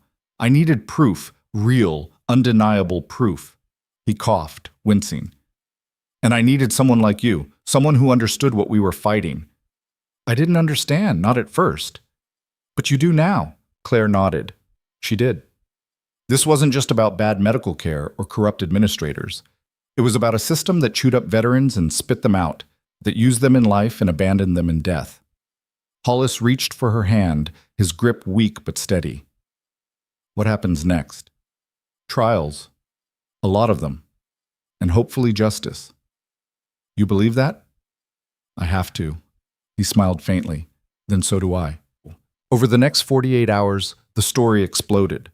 The press got hold of enough details to start asking dangerous questions. Headlines screamed about military cover-ups, illegal human experiments, veterans dying in neglect. Crane's face was plastered across every news channel, along with Holloway's, both men now symbols of institutional corruption. Crane was found 3 days later, holed up in a motel 2 states over. He didn't resist arrest. When the FBI brought him in, he looked 10 years older, hollow-eyed and defeated. The money he'd made, the reputation he'd built, all of it gone. The hospital board members were arrested one by one. Some tried to flee. Others hired expensive lawyers and prepared to fight. It didn't matter. The evidence was too strong, the public outrage too loud. Grayson was picked up at his summer house in Vermont. He claimed ignorance, said he was just following orders, tried to paint himself as another victim. Nobody bought it. His medical license was suspended pending investigation, his career effectively over. Claire watched it all unfold from the sidelines, still invisible, still just a nurse in the official record. She gave testimony behind closed doors, her identity protected by federal order. The press knew someone had blown the whistle, but they didn't know who. That was fine with her. Merrick recovered slowly. He spent 2 weeks in the hospital before being transferred to a military rehab facility. Claire visited him once before he left. He was sitting up in bed, chest heavily bandaged, but his color was better. "You saved my life," he said when she walked in. "You would have done the same." "Maybe, but I'm glad I didn't have to find out." He paused. "I heard you're not testifying publicly." "No. Because of your past. Because I've spent years trying to disappear. Going public would undo all of that." Merrick nodded slowly. "I get it. But for what it's worth, you shouldn't have to hide. What you did, both then and now, it matters. It matters more if I stay alive to see the trials through." Fair point. They talked for a while longer about nothing important, just the kind of small talk that fills space when the big things are too heavy to discuss. When Claire finally left, Merrick called after her. "Hey, Bennett," she turned, "don't disappear again. The world needs people like you visible." She didn't answer. She just nodded and walked away. 6 weeks after the night at the bus station, the trials began. Federal courtroom, media circus outside, lawyers arguing over every procedural detail. Claire watched from a secure location via closed-circuit feed as prosecutors laid out the case. Holloway went first. He maintained his innocence, claimed he was following orders from higher up, tried to invoke national security. The jury didn't buy it. Guilty on all counts. 40 years, no parole. Crane followed. His defense was weaker. He'd destroyed evidence, hired mercenaries, ordered hits. The recordings of his conversation with Holloway played in open court. His face on the screen looked small, pathetic. Guilty. 35 years. Grayson tried to cut a deal, offering to testify against others in exchange for reduced charges. The prosecution agreed, but his sentence was still 20 years. Medical malpractice, fraud, conspiracy to commit murder. One by one, the board members fell. Some got prison time. Others got probation and massive fines. The hospital itself was placed under federal oversight, its operations suspended pending a complete restructuring. The defense contractors who'd funded the trials faced separate charges. Those cases would take years, but the preliminary hearings suggested they weren't getting off easy either. Through it all, Claire remained hidden. Her testimony was sealed, her identity protected. Officially, she didn't exist. But the veterans knew. Word spread through VA networks, military forums, places where people traded stories about things that didn't make the news. A nurse at Harrington Memorial had stood up, had fought back, had held the line when everyone else looked away. They didn't know her name, but they knew what she'd done. And for Claire, that was enough. 3 months after the trials concluded, Claire stood in the parking lot of what used to be Harrington Memorial. The building was empty now, windows dark, a chain-link fence surrounding the property. Plans were being made to convert it into something else, maybe a community center, maybe low-income housing, something useful, something that wouldn't prey on the people it was supposed to serve. She'd come back to see it one last time, to close that chapter. A car pulled up beside her. The window rolled down, revealing Hollis. He looked better than he had in months, color in his face, clarity in his eyes. He was living in a proper VA facility now, one with actual funding and competent staff. "Thought I'd find you here," he said. "How'd you know?" "Because this is where it ended, and where it started." Claire opened the passenger door, slid in. They sat in silence for a moment, both looking at the building. "They're talking about a monument," Hollis said, "for the 17 who died. Names on a wall, something permanent." "That's good. Your name should be on it too, as the one who made sure they mattered." "I don't need that." "Maybe not, but they do." Hollis turned to look at her. "You know what the hardest part of Shadow 1 was? Not the missions, not the danger. It was coming home and pretending none of it happened, carrying that weight alone." "Yeah," Claire said quietly. "I know. But you don't have to anymore. Not completely. People know now, maybe not your name, but your actions, and that's what lasts. He reached into his pocket, pulled out something small, a medal, old and worn. This was mine. Vietnam. I want you to have it. I can't. You can, and you will. He pressed it into her hand. Because you earned it, more than I ever did. Claire looked at the medal, at the faded ribbon, the tarnished metal. It felt heavier than it should have. What will you do now? Hollis asked. I don't know. Maybe find another hospital. Maybe not. You could disappear again. I could. But you won't. Claire met his eyes. No, I won't. Because Merrick was right. The world needed people like her visible, even if only in the shadows. Someone had to hold the line. Someone had to care when no one else would. And she'd learned she was good at that. Hollis started the car. Come on, I'll buy you coffee, somewhere far away from this place. They drove away from the hospital, leaving it behind, another ghost in a town full of them. But as they turned onto the main road, Claire's phone buzzed. A text from an unknown number. She opened it, her pulse quickening. It was a photo. Recent, taken from a distance. Her, standing in the hospital parking lot. Below the photo, a single line of text.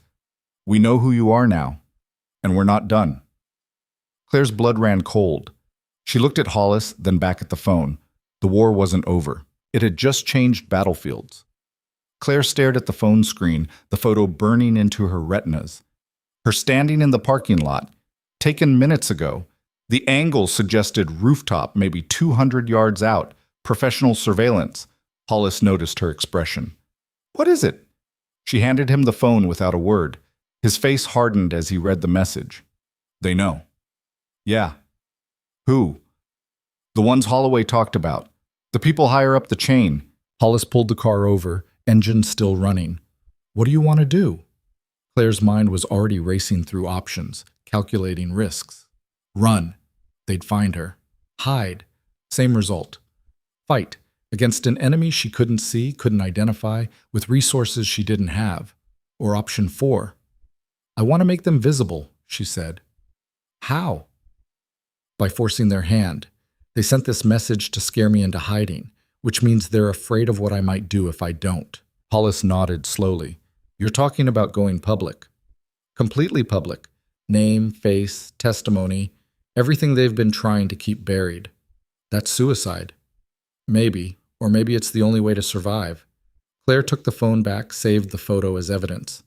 They operate in shadows because shadows keep them safe. But if I step into the light, bring everything with me, they lose that advantage. You'll become a target. I already am one. Hollis was quiet for a long moment. Then he shifted the car back into drive. Where are we going? FBI field office. I need to talk to Reeves. They made it there in 15 minutes. The building was concrete and glass, functional rather than impressive. Reeves was in her office on the 4th floor, buried in paperwork from the ongoing prosecutions. She looked up when Claire and Hollis walked in unannounced.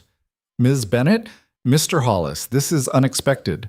Claire placed her phone on the desk, the threatening message still visible. I need protective custody, and I need to go public. Reeves read the message, her expression darkening.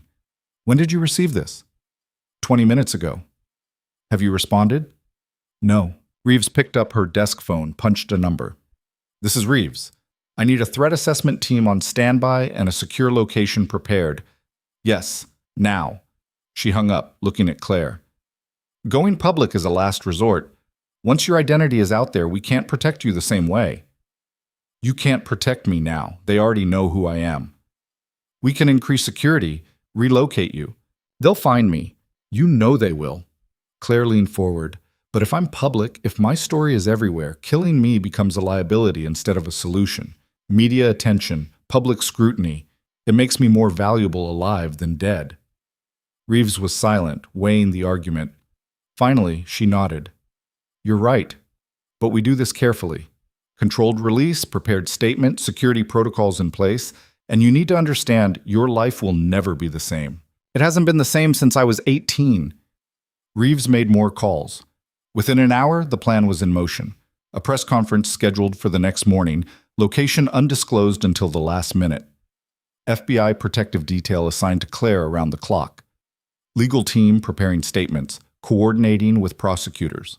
Claire spent that night in a safe house outside the city, a nondescript ranch home with reinforced doors and agents posted at every entrance. She couldn't sleep. Every sound made her jump. Every shadow looked like a threat. The weight of what she was about to do pressed down like a physical thing. Hollis had been brought to the same location for security. He found her sitting in the kitchen at 3 in the morning, staring at a cup of cold coffee. Second thoughts? He asked, sitting across from her. Third, fourth, 100th thoughts. You can still back out. No, I can't. Claire looked at him. You asked me once why I stayed at that hospital. The truth is, I was tired of running. Tired of pretending the past didn't exist. I thought if I could just help people quietly, do some good without drawing attention, maybe that would be enough. But it wasn't. No. Because the system that broke me is still breaking others, and hiding doesn't stop that. It just means I'm complicit in my own way. Hollis reached across the table, gripped her hand. What you're doing tomorrow, it's braver than anything I did in 3 tours. You know that, right? Claire's throat tightened. I'm terrified. Good. Means you're smart. He smiled faintly. But you're also strong. Stronger than they are, and tomorrow you're going to prove it. Morning came too fast. Claire dressed in borrowed clothes, dark slacks, white blouse, nothing flashy. Reeves had advised her to look professional but approachable. The press would be looking for a hero or a victim. Claire needed to be neither, just a person telling the truth. The press conference was held in a federal courthouse downtown. The location announced only 2 hours in advance to limit security risks. By the time Claire arrived, the building was surrounded. News vans, cameras, reporters shouting questions at anyone who walked past. Inside, Reeves ran through the plan one last time. You'll make your statement first. Keep it brief, factual. Then we'll take questions for 15 minutes, no more. I'll be beside you the entire time. What if they ask about Shadow 1? Deflect. Say it's still classified. Focus on the hospital, the trials, the corruption. That's the story people can understand. Claire nodded, her hands shaking. An agent handed her water, which she drank without tasting. They walked into the conference room. The noise was immediate. Camera shutters clicking, voices overlapping, a wall of attention that felt suffocating. Claire took her seat at the table, Reeves beside her, bright lights making her squint. Reeves spoke first. Thank you all for coming. We're here today because a significant miscarriage of justice was uncovered at Harrington Memorial Hospital, leading to federal charges against multiple individuals. The person who brought these crimes to light has agreed to speak publicly for the first time. I'll now turn this over to Ms. Claire Bennett. The room exploded with questions before Claire could even open her mouth. Reeves held up a hand. Please hold your questions until after her statement. The noise subsided. Claire looked at the crowd of faces, cameras, recording devices. Every word she said would be dissected, analyzed, replayed. One mistake and she'd be discredited. One hesitation and they'd smell blood. She cleared her throat. My name is Claire Elizabeth Bennett. For the past 11 months, I worked as a nurse at Harrington Memorial Hospital in Coldridge, Montana. During that time, I witnessed systematic negligence, fraud, and criminal abuse of veterans in the hospital's care. I filed reports documenting these abuses. Those reports were buried by hospital administration. When I discovered evidence of illegal human experimentation being conducted on veterans without their consent, I brought that evidence to federal investigators. What followed was an attempt on my life and the lives of those helping me. I'm here today because I refuse to be silenced, and I refuse to let the 17 veterans who died in that hospital be forgotten. She paused, letting the words settle. The room was silent now, every reporter leaning forward. I'm not a hero, I'm not special, I'm just someone who saw something wrong and couldn't look away. And if that makes me a target, so be it. But I want to be clear, there are others out there, people in positions of power who enabled these crimes. Some have been arrested, others haven't. And until every single person responsible is held accountable, this isn't over. She sat back, Reeves nodded. We'll now take questions. Hand shot up instantly. Reeves pointed to a reporter in the front row. Ms. Bennett, you mentioned an attempt on your life. Can you elaborate? A federal investigator and I were shot at by a hired sniper while retrieving evidence. The investigator, Special Agent Merrick, was critically wounded. The person who ordered the shooting has been identified and is cooperating with authorities. Another reporter. You said there are people in positions of power who haven't been arrested. Are you referring to government officials? Claire glanced at Reeves, who nodded slightly. I can't discuss ongoing investigations, but I will say this. The corruption didn't stop at the hospital. It involved defense contractors, military personnel, and individuals with high-level security clearances. Are you saying the military was involved? I'm saying some people in the military were involved, not the institution itself. The questions kept coming, faster, sharper. Claire answered what she could, deflected what she couldn't. After 15 minutes, Reeves called it. That's all for today. Thank you. They left through a side exit, agents forming a wall around Claire. The noise followed them out, reporters shouting final questions, cameras still flashing. Claire didn't look back. In the car, Reeves turned to her. You did well. That'll be on every news channel by noon. Good. Are you okay? Claire wasn't sure how to answer that. Her hands had stopped shaking, but her heart was still racing. Ask me in a week. The fallout was immediate. Within hours, Claire's face was everywhere. News websites, social media, cable networks running her statement on loop. The response was split. Some people called her a hero, a whistleblower exposing systemic corruption. Others called her a traitor, accused her of undermining national security. But the important thing was everyone was talking. The pressure on the remaining conspirators intensified. 2 more defense contractors were indicted within 48 hours. A senator who'd been quietly blocking oversight legislation suddenly announced his retirement. People who'd thought they were untouchable started hiring lawyers.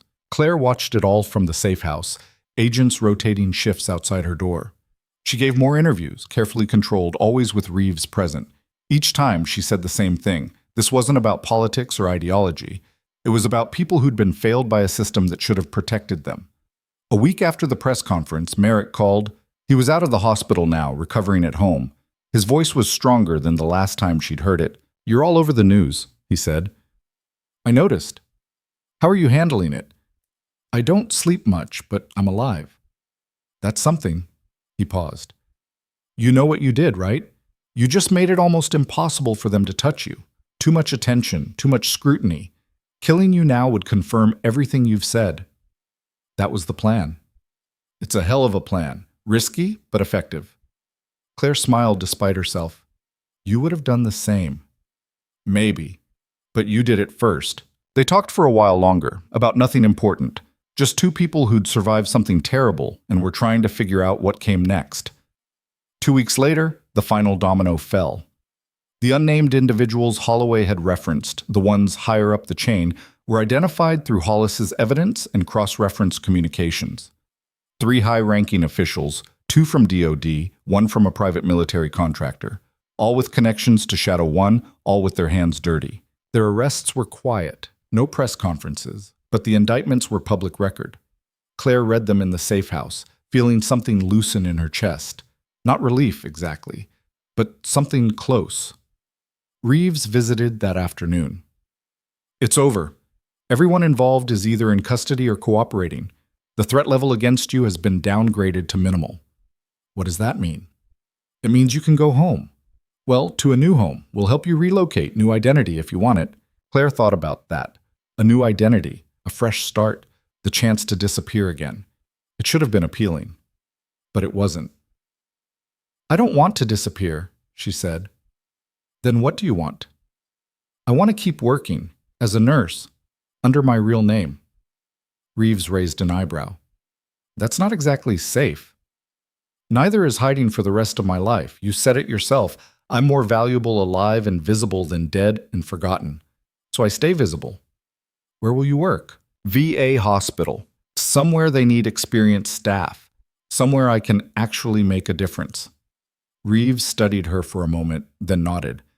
I'll make some calls, but you'll need security for a while longer, just until things cool down. I can live with that. The days that followed were strange, liminal. Claire existed in the safe house while arrangements were made, job offers vetted, security protocols established. She watched her own story unfold on television like it belonged to someone else. Talking heads debated her motives. Experts analyzed her tactics. Politicians used her name to score points. She ignored most of it. The noise didn't matter. What mattered was what came next. Hollis visited frequently during this time. His health had stabilized, and he'd been moved to a proper VA facility with round-the-clock care. But he made the trip to see her, insisted on it. "You're famous now," he said one afternoon, sitting across from her at the safe house kitchen table. "Infamous, more like." "Same thing," he smiled. "How does it feel?" "Weird. Exposed. Like I'm standing naked in front of a crowd and everyone's taking notes." "That's because you are. Metaphorically speaking." Hollis poured himself coffee from the pot the agents kept running. "But you know what? That exposure is your armor now. As long as people are watching, you're safe. Until they stop watching. They won't. Not for a while. You gave them a story they can't ignore. Corruption, conspiracy, a lone nurse taking on the system. That's grade A American mythology right there." Claire laughed despite herself. "When you put it that way, it sounds ridiculous." "Most myths are. Doesn't make them less powerful." He was right, of course. The story had taken on a life of its own, morphed into something bigger than the facts. But underneath the mythology were real names, real deaths, real consequences. And those couldn't be ignored. 3 weeks after going public, Claire received her first threat that wasn't anonymous. It came via email, from a burner account, but the sender identified himself. A former contractor who'd worked with one of the arrested officials. He blamed Claire for ruining careers, destroying families, undermining national security. The email ended with a single line: "You should have stayed invisible." Claire forwarded it to Reeves, who escalated it immediately. The sender was traced, arrested within 12 hours. Turned out he had a history of violent threats, a grudge against the system, and access to firearms he shouldn't have had. "You okay?" Reeves asked when she called with the update. "Yeah, just tired of looking over my shoulder." "It'll get easier. Eventually." "You promise that, or just hope it?" "Little of both." Claire appreciated the honesty. False reassurances would have insulted them both. A month after the press conference, the job offer came through. Seattle 5, a medical center, experienced RN position, competitive salary, full benefits. They knew exactly who she was and wanted her anyway, maybe because of it. Claire accepted immediately. The move happened fast. FBI arranged transport, security detail, a new apartment in a building with cameras and controlled access. It wasn't witness protection. Claire's face was too well known for that. But it was as safe as they could make her. Seattle was different from Montana. Bigger, louder, wetter. The VA hospital was massive compared to Harrington Memorial, a sprawling complex that served thousands. On her first day, Claire felt small walking through those halls, just another nurse in a sea of them. But that feeling lasted exactly as long as it took for someone to recognize her. "You're Claire Bennett," a young medic said, stopping mid-stride in the hallway. "I am." "Holy shit, sorry. I read about what you did. That took guts. Just did my job." "No, you did more than that." The medic extended his hand. "Jake Morrison, combat medic, 2 tours in Syria. If you ever need anything here, you let me know." Claire shook his hand, surprised by the intensity of his grip. "Thanks. I mean it. A lot of us here, we've seen the kind of stuff you exposed. Not everyone has the spine to fight it." He left before Claire could respond, but the interaction set the tone for everything that followed. The veteran community had been watching. They knew her story, knew what she'd risked, and they weren't going to let her disappear again. By the end of her first week, Claire had been approached by dozens of veterans, some thanking her, others sharing their own stories of neglect and abuse. Each conversation was a reminder that Harrington Memorial wasn't an isolated case. The rot ran deeper, wider than she'd imagined. But people were paying attention now. That had to count for something. Her supervisor was a woman named Dr. Patricia Nguyen, late 40s, with 20 years at the VA and a reputation for not taking crap from anyone.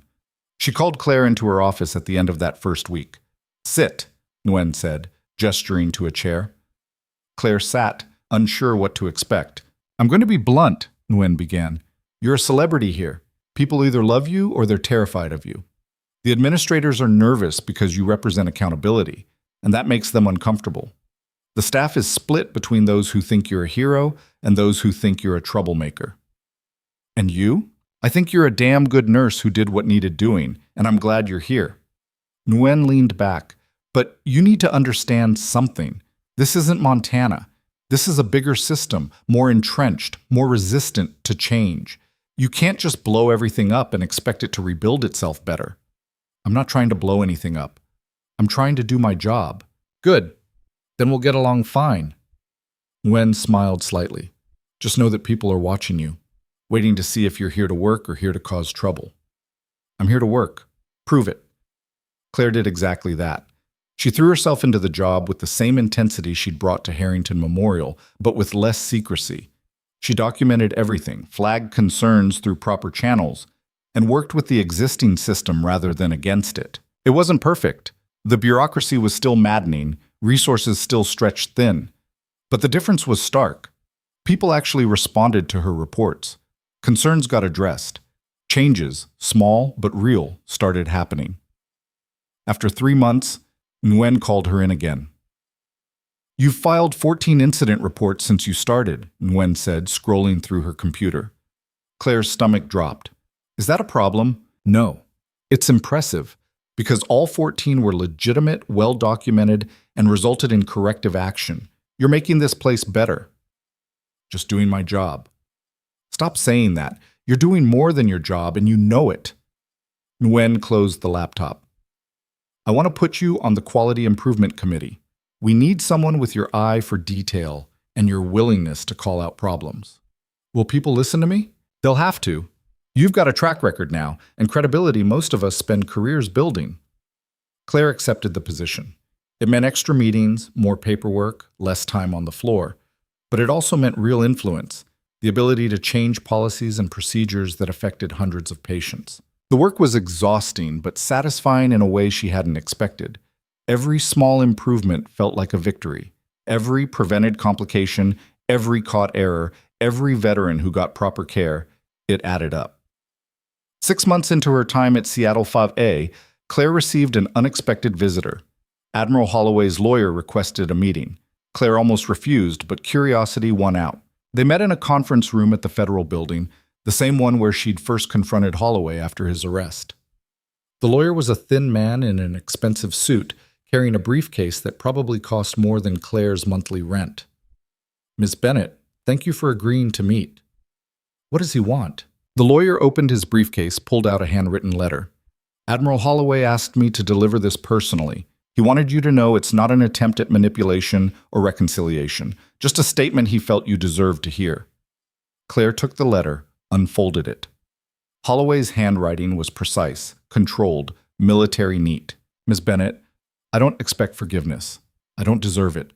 But I wanted you to know that what you did, exposing us, forcing accountability, it was necessary. I spent my entire career believing the ends justified the means, that protecting the system was more important than protecting people. I was wrong. You proved that. The system doesn't deserve protection if it destroys the people it's meant to serve. I'll die in here, and I should. But maybe, if enough people like you keep fighting, the next generation won't have to make the choices I made, or the ones you had to make to stop me. I was taught that soldiers exist to serve something greater than themselves. I perverted that into serving the institution rather than the people. You understood the difference. That makes you a better soldier than I ever was. M. Holloway. Claire read it twice, then folded it carefully and handed it back to the lawyer. Keep it, he said. The Admiral wanted you to have it. Why? He said you'd know. The lawyer left. Claire sat alone in the conference room, thinking about the letter, about Holloway's words, about the strange trajectory that had brought them both to this point. She didn't forgive him, couldn't. The damage was too deep, the bodies too numerous, but she understood what he was trying to say. That recognition mattered, even from someone who'd caused so much harm. That acknowledgement of wrongdoing was the first step toward ensuring it didn't happen again. She kept the letter. A year after going public, a memorial was unveiled in Coldridge. 17 names carved into black granite, each one a veteran who died at Harrington Memorial. Claire attended the ceremony along with Hollis, Merrick, and dozens of family members who'd traveled from across the country. The governor gave a speech about honor and sacrifice. Local politicians offered condolences and promises of reform. Claire barely heard any of it. She was looking at the names, committing each one to memory. These were the people who mattered. Not the headlines, not the trials, not her own story. Them. After the ceremony, family members approached her one by one. Some thanked her. Others just wanted to tell her about their loved ones, who they'd been, what they'd meant, how they'd died. Claire listened to every story, bearing witness in a way the system never had. A young woman, maybe mid-20s, stood waiting until everyone else had left. She approached hesitantly, eyes red from crying. "Miss Bennett?" "Yes." "My father's name is on that wall. Daniel Pritchard." Claire remembered him. 62 years old, veteran of Desert Storm. Cardiac arrest that could have been prevented if anyone had been monitoring him properly. She'd been assigned to him for 3 days before he died, had filed a report about inadequate staffing that had been ignored. "I'm sorry for your loss," Claire said, meaning it. "Don't be sorry, just thank you for making sure he mattered, for making sure they all mattered." The young woman wiped her eyes. "He used to tell me that the worst thing in the world wasn't dying. It was dying and having no one care. You made people care." Claire's throat tightened. "They always mattered. I just made sure people couldn't look away." "That's more than anyone else did." They stood together in front of the memorial, two people connected by loss and the refusal to let it be meaningless. Eventually, the young woman left, but Claire stayed, reading the names one more time. That evening, Claire, Hollis, and Merrick met at a small bar on the edge of town. It was quiet, mostly empty, the kind of place where 3 people could talk without being overheard or bothered. Merrick ordered whiskey, Hollis stuck with water. Claire got coffee, black. "To survival," Merrick said, raising his glass. They drank. The silence that followed was comfortable, earned. "What happens now?" Merrick asked. "For you, I mean." "I keep working," Claire said. "Same as before." "Just working? What else is there?" "Living," Hollis said quietly. "Actually living, not just surviving." "I'm working on that part." "Are you?" Hollis fixed her with a look. "Because from where I'm sitting, you're still running, just in a different direction." Claire bristled. "I'm not running. I went public. I testified. I'm using my real name, working openly. And you're still alone, still keeping everyone at arm's length, still acting like you don't deserve anything beyond the work." This from the man who spent 6 weeks documenting crimes instead of telling anyone. "Exactly, which is why I recognize it." Hollis leaned forward. "I'm 83 years old. I've got maybe a handful of good years left if I'm lucky. I don't want to see you waste decades the way I did, thinking the mission is all that matters." "The mission does matter. So do you." Claire looked away, unable to hold his gaze. "I don't know how to do that. The other thing, the living part. Then learn. Because you've earned it. You've paid your dues 10 times over." Merrick cleared his throat. "He's right, you know. You can't spend your whole life fighting. At some point, you have to let yourself win. I did win. Holloway's in prison, Crane, Grayson, all of them. The hospital's shut down, the trials are over. That's accountability, not winning. Winning is when you get to have a life after." Claire didn't know how to respond to that. She'd spent so many years in survival mode, operating on the assumption that she'd never get to stop, that the idea of just existing, of having a life that wasn't defined by crisis, felt foreign. But maybe that was something she could learn. They finished their drinks, paid the bill, and walked out into the Montana night. The air was cold, clear, stars visible in a way they never were in the city. "You going back to Seattle?" Hollis asked. "Tomorrow." "You?" "Back to the facility. Though they're talking about transitioning me to assisted living. Apparently I'm too healthy to need full-time medical care now." He smiled. "Never thought I'd hear that." "Good. You deserve it. So do you." They hugged, brief and awkward in the way that people unaccustomed to physical affection always are. But it was real, and that mattered. Merrick shook her hand. "Stay in touch. And if you ever need anything, I know. Same goes for you." She watched them drive away, then stood alone in the parking lot for a while, thinking about everything that had brought her to this moment. The missions that didn't exist, the hospital where she'd been invisible, the night she'd saved Hollis and set everything in motion. It felt like someone else's life, but it was hers. And for the first time, she was okay with that. Back in Seattle, Claire's life settled into something resembling routine. work, committee meetings, the occasional interview or speaking engagement. She'd started saying yes to some of the invitations, veterans organizations, nursing conferences, advocacy groups, not because she enjoyed the attention, but because the platform was useful. She could push for policy changes, highlight systemic issues, keep pressure on institutions that preferred operating in darkness. But she also started making space for things that weren't about the mission. She joined a running group, something she'd never done before. Made friends with her neighbors, people who knew her story but treated her like a person rather than a symbol. Started seeing a therapist, working through the decades of buried trauma that had been easier to ignore when she was busy surviving. It was slow, messy. Some days she felt like she was making progress. Other days, she wanted to retreat back into the armor she'd worn for so long. But she kept trying. 18 months after going public, Claire received an invitation to speak at a National Veterans Advocacy Conference in Washington, D.C. The keynote address, prime slot, audience of thousands. She almost said no.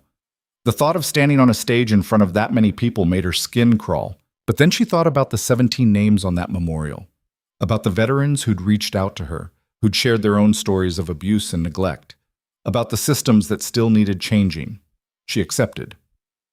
The conference took place on a cold February morning, the kind where your breath fogs and the wind cuts through layers of clothing. Claire stood backstage, listening to the crowd murmur, feeling her hands shake the way they always did before these things. The moderator introduced her, listing her credentials and accomplishments in a voice that made everything sound more impressive than it had felt living through it. Then Claire walked onto the stage, the lights bright and blinding, the applause deafening. She waited for it to die down, then began. My name is Claire Bennett, and I used to be invisible. Not literally, obviously, but functionally. I was the kind of person people looked through rather than at. A nurse, support staff, someone who was expected to follow orders and keep quiet. For a long time, that's exactly what I did. I kept quiet when I saw things that were wrong, because I'd been taught that speaking up would only make things worse. And then I ended up at a hospital where 17 veterans died from neglect and abuse. And I realized that keeping quiet wasn't protecting me. It was protecting the people causing harm. She paused, letting the words land. I'm not here to tell you that speaking up is easy. It's not. It cost me almost everything. My anonymity, my sense of safety, years of my life spent looking over my shoulder. But you know what it gave me? The ability to look at myself in the mirror. The knowledge that when it mattered, I didn't look away. And the hope that maybe, just maybe, my story would make it easier for the next person to speak up. Because that's how change happens, not through grand gestures or heroic individuals, but through ordinary people deciding they've had enough, that they're going to document the abuse, report the negligence, refuse to be complicit, one person at a time until the system has to listen. The audience was silent now, hanging on every word. The veterans who died at Harrington Memorial, they mattered. Their names are on a memorial wall in Montana, and they'll stay there as long as that stone stands. But there are thousands more whose names aren't on any wall, who died in facilities across this country because the system failed them. And as long as that's true, the fight isn't over. We need nurses willing to file reports even when they know they'll be ignored. Doctors willing to stand up to administrators who care more about budgets than patients. Veterans willing to demand the care they were promised. And citizens willing to hold the whole system accountable. That's the work. It's not glamorous. It's often thankless. But it's necessary. And I'm here to tell you that you don't have to be special to do it. You just have to refuse to be silent. She finished to a standing ovation that went on for minutes. When it finally subsided, the moderator opened the floor for questions. Dozens of hands shot up. A woman in the front row was called on first. Ms. Bennett, what advice would you give to someone who sees abuse but is afraid of retaliation? Document everything. Keep copies in multiple places. Find allies. There are always others who see what you see.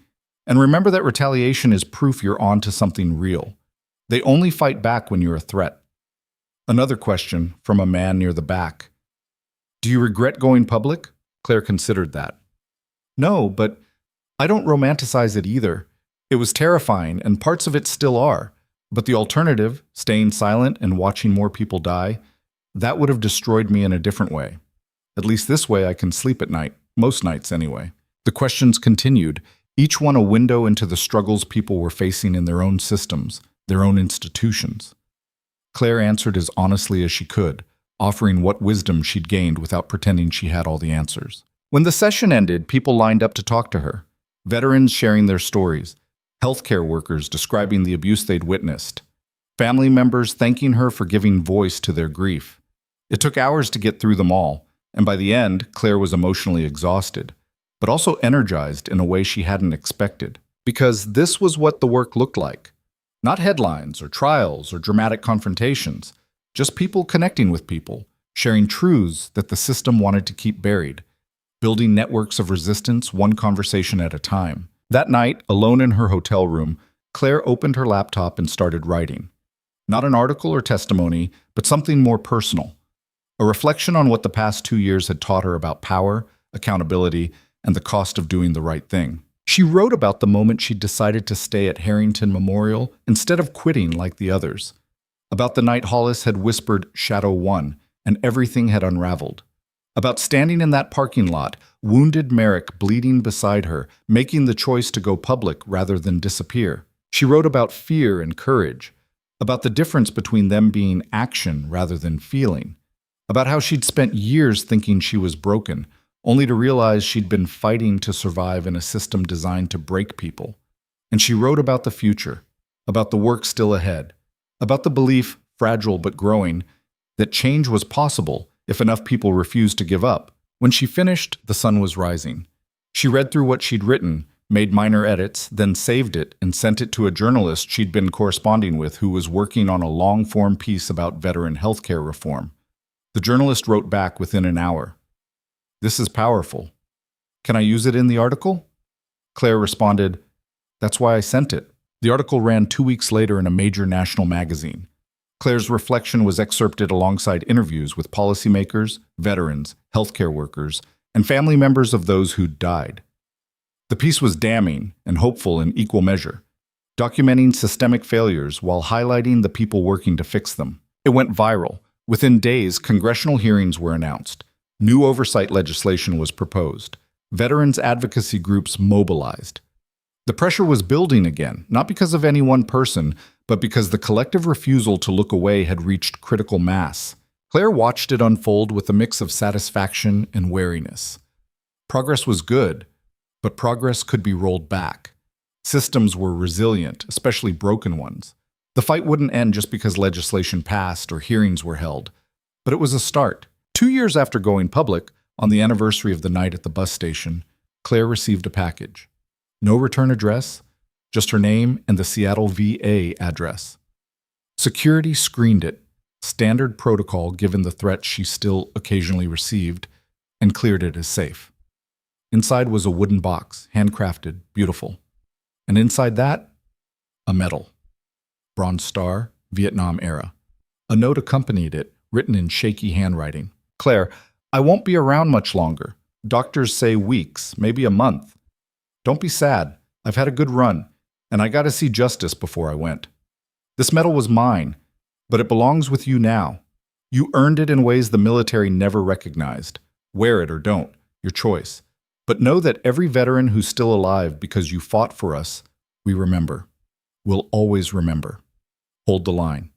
Victor Hollis." Claire sat on her apartment floor, the medal in her hands, tears streaming down her face.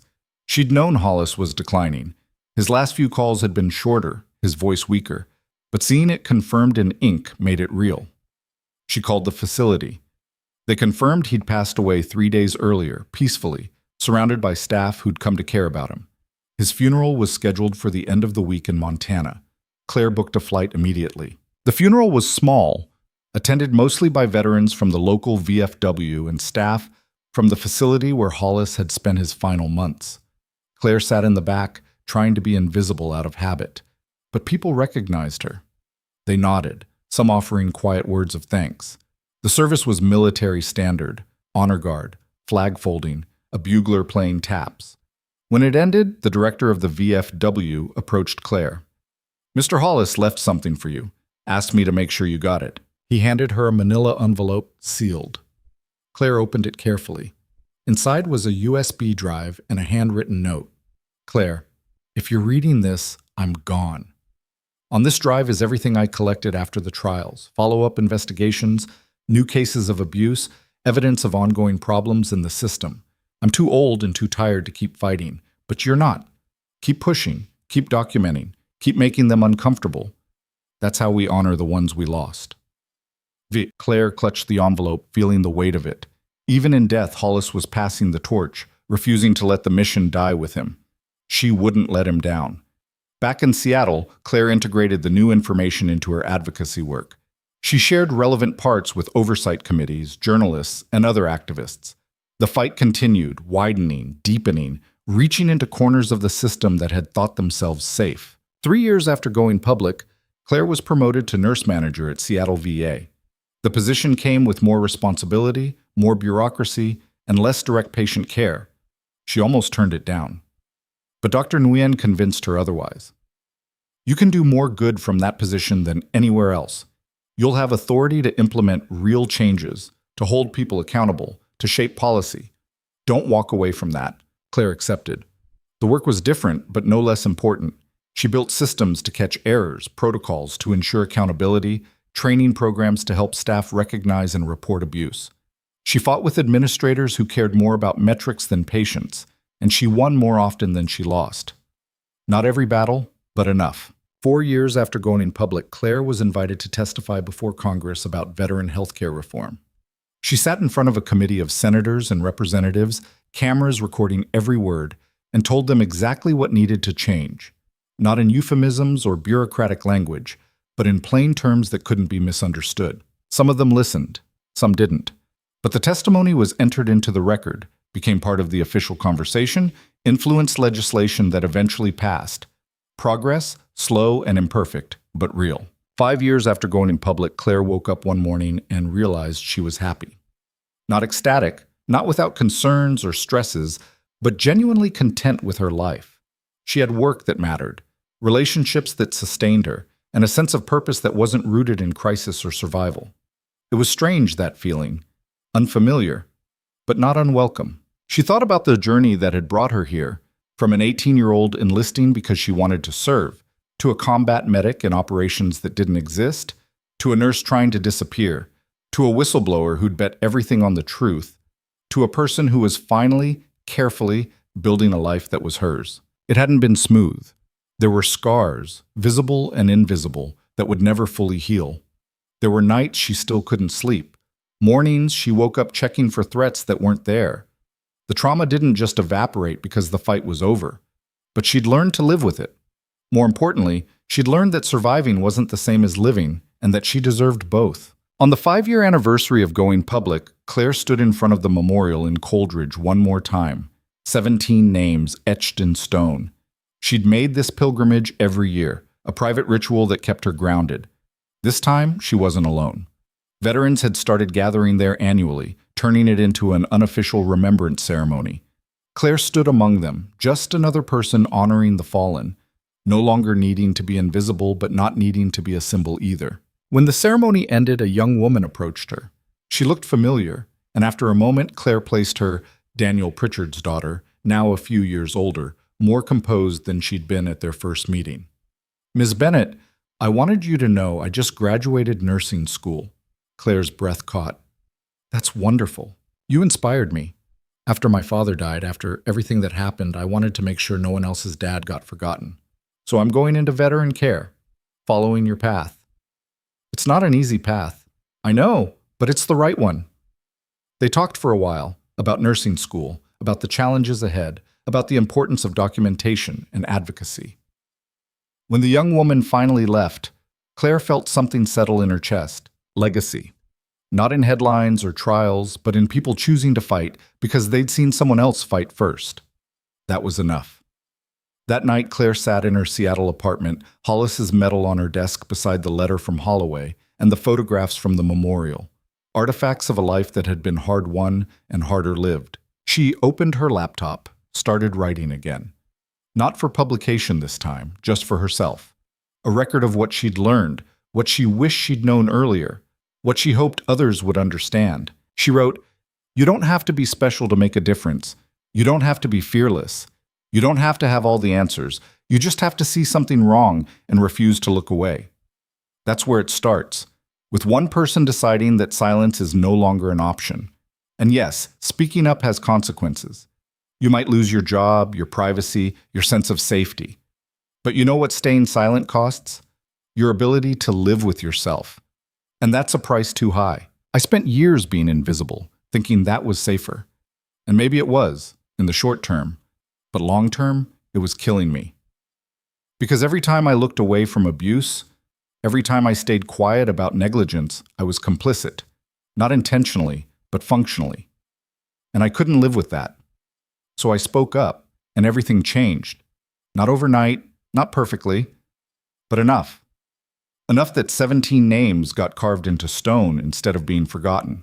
Enough that systems started changing. Enough that other people found their voices too. That's the legacy I want. Not as a hero, but as someone who held the line when it mattered and gave others permission to do the same. Because that's all any of us can do. Hold the line. Refuse to be silent. Keep fighting until the system bends toward justice. It's not glamorous work. It's often thankless. But it's necessary. And if you're reading this because you're trying to decide whether to speak up about something you've seen, here's what I want you to know. You're stronger than you think. The system is more fragile than it appears. And your voice matters more than you believe. Use it. She saved the document, dated it, and filed it away. Maybe someday she'd share it. Maybe not. But writing it had clarified something she'd been circling for years.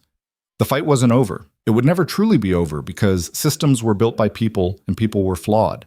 But that didn't mean the fight was futile. It meant it was necessary. Claire closed her laptop, looked out at the Seattle skyline, the lights of the city stretching into darkness. Somewhere in that city were veterans who needed advocates, healthcare workers who needed support, people trying to decide whether to speak up or stay silent. And tomorrow, she'd be there, doing the work, holding the line.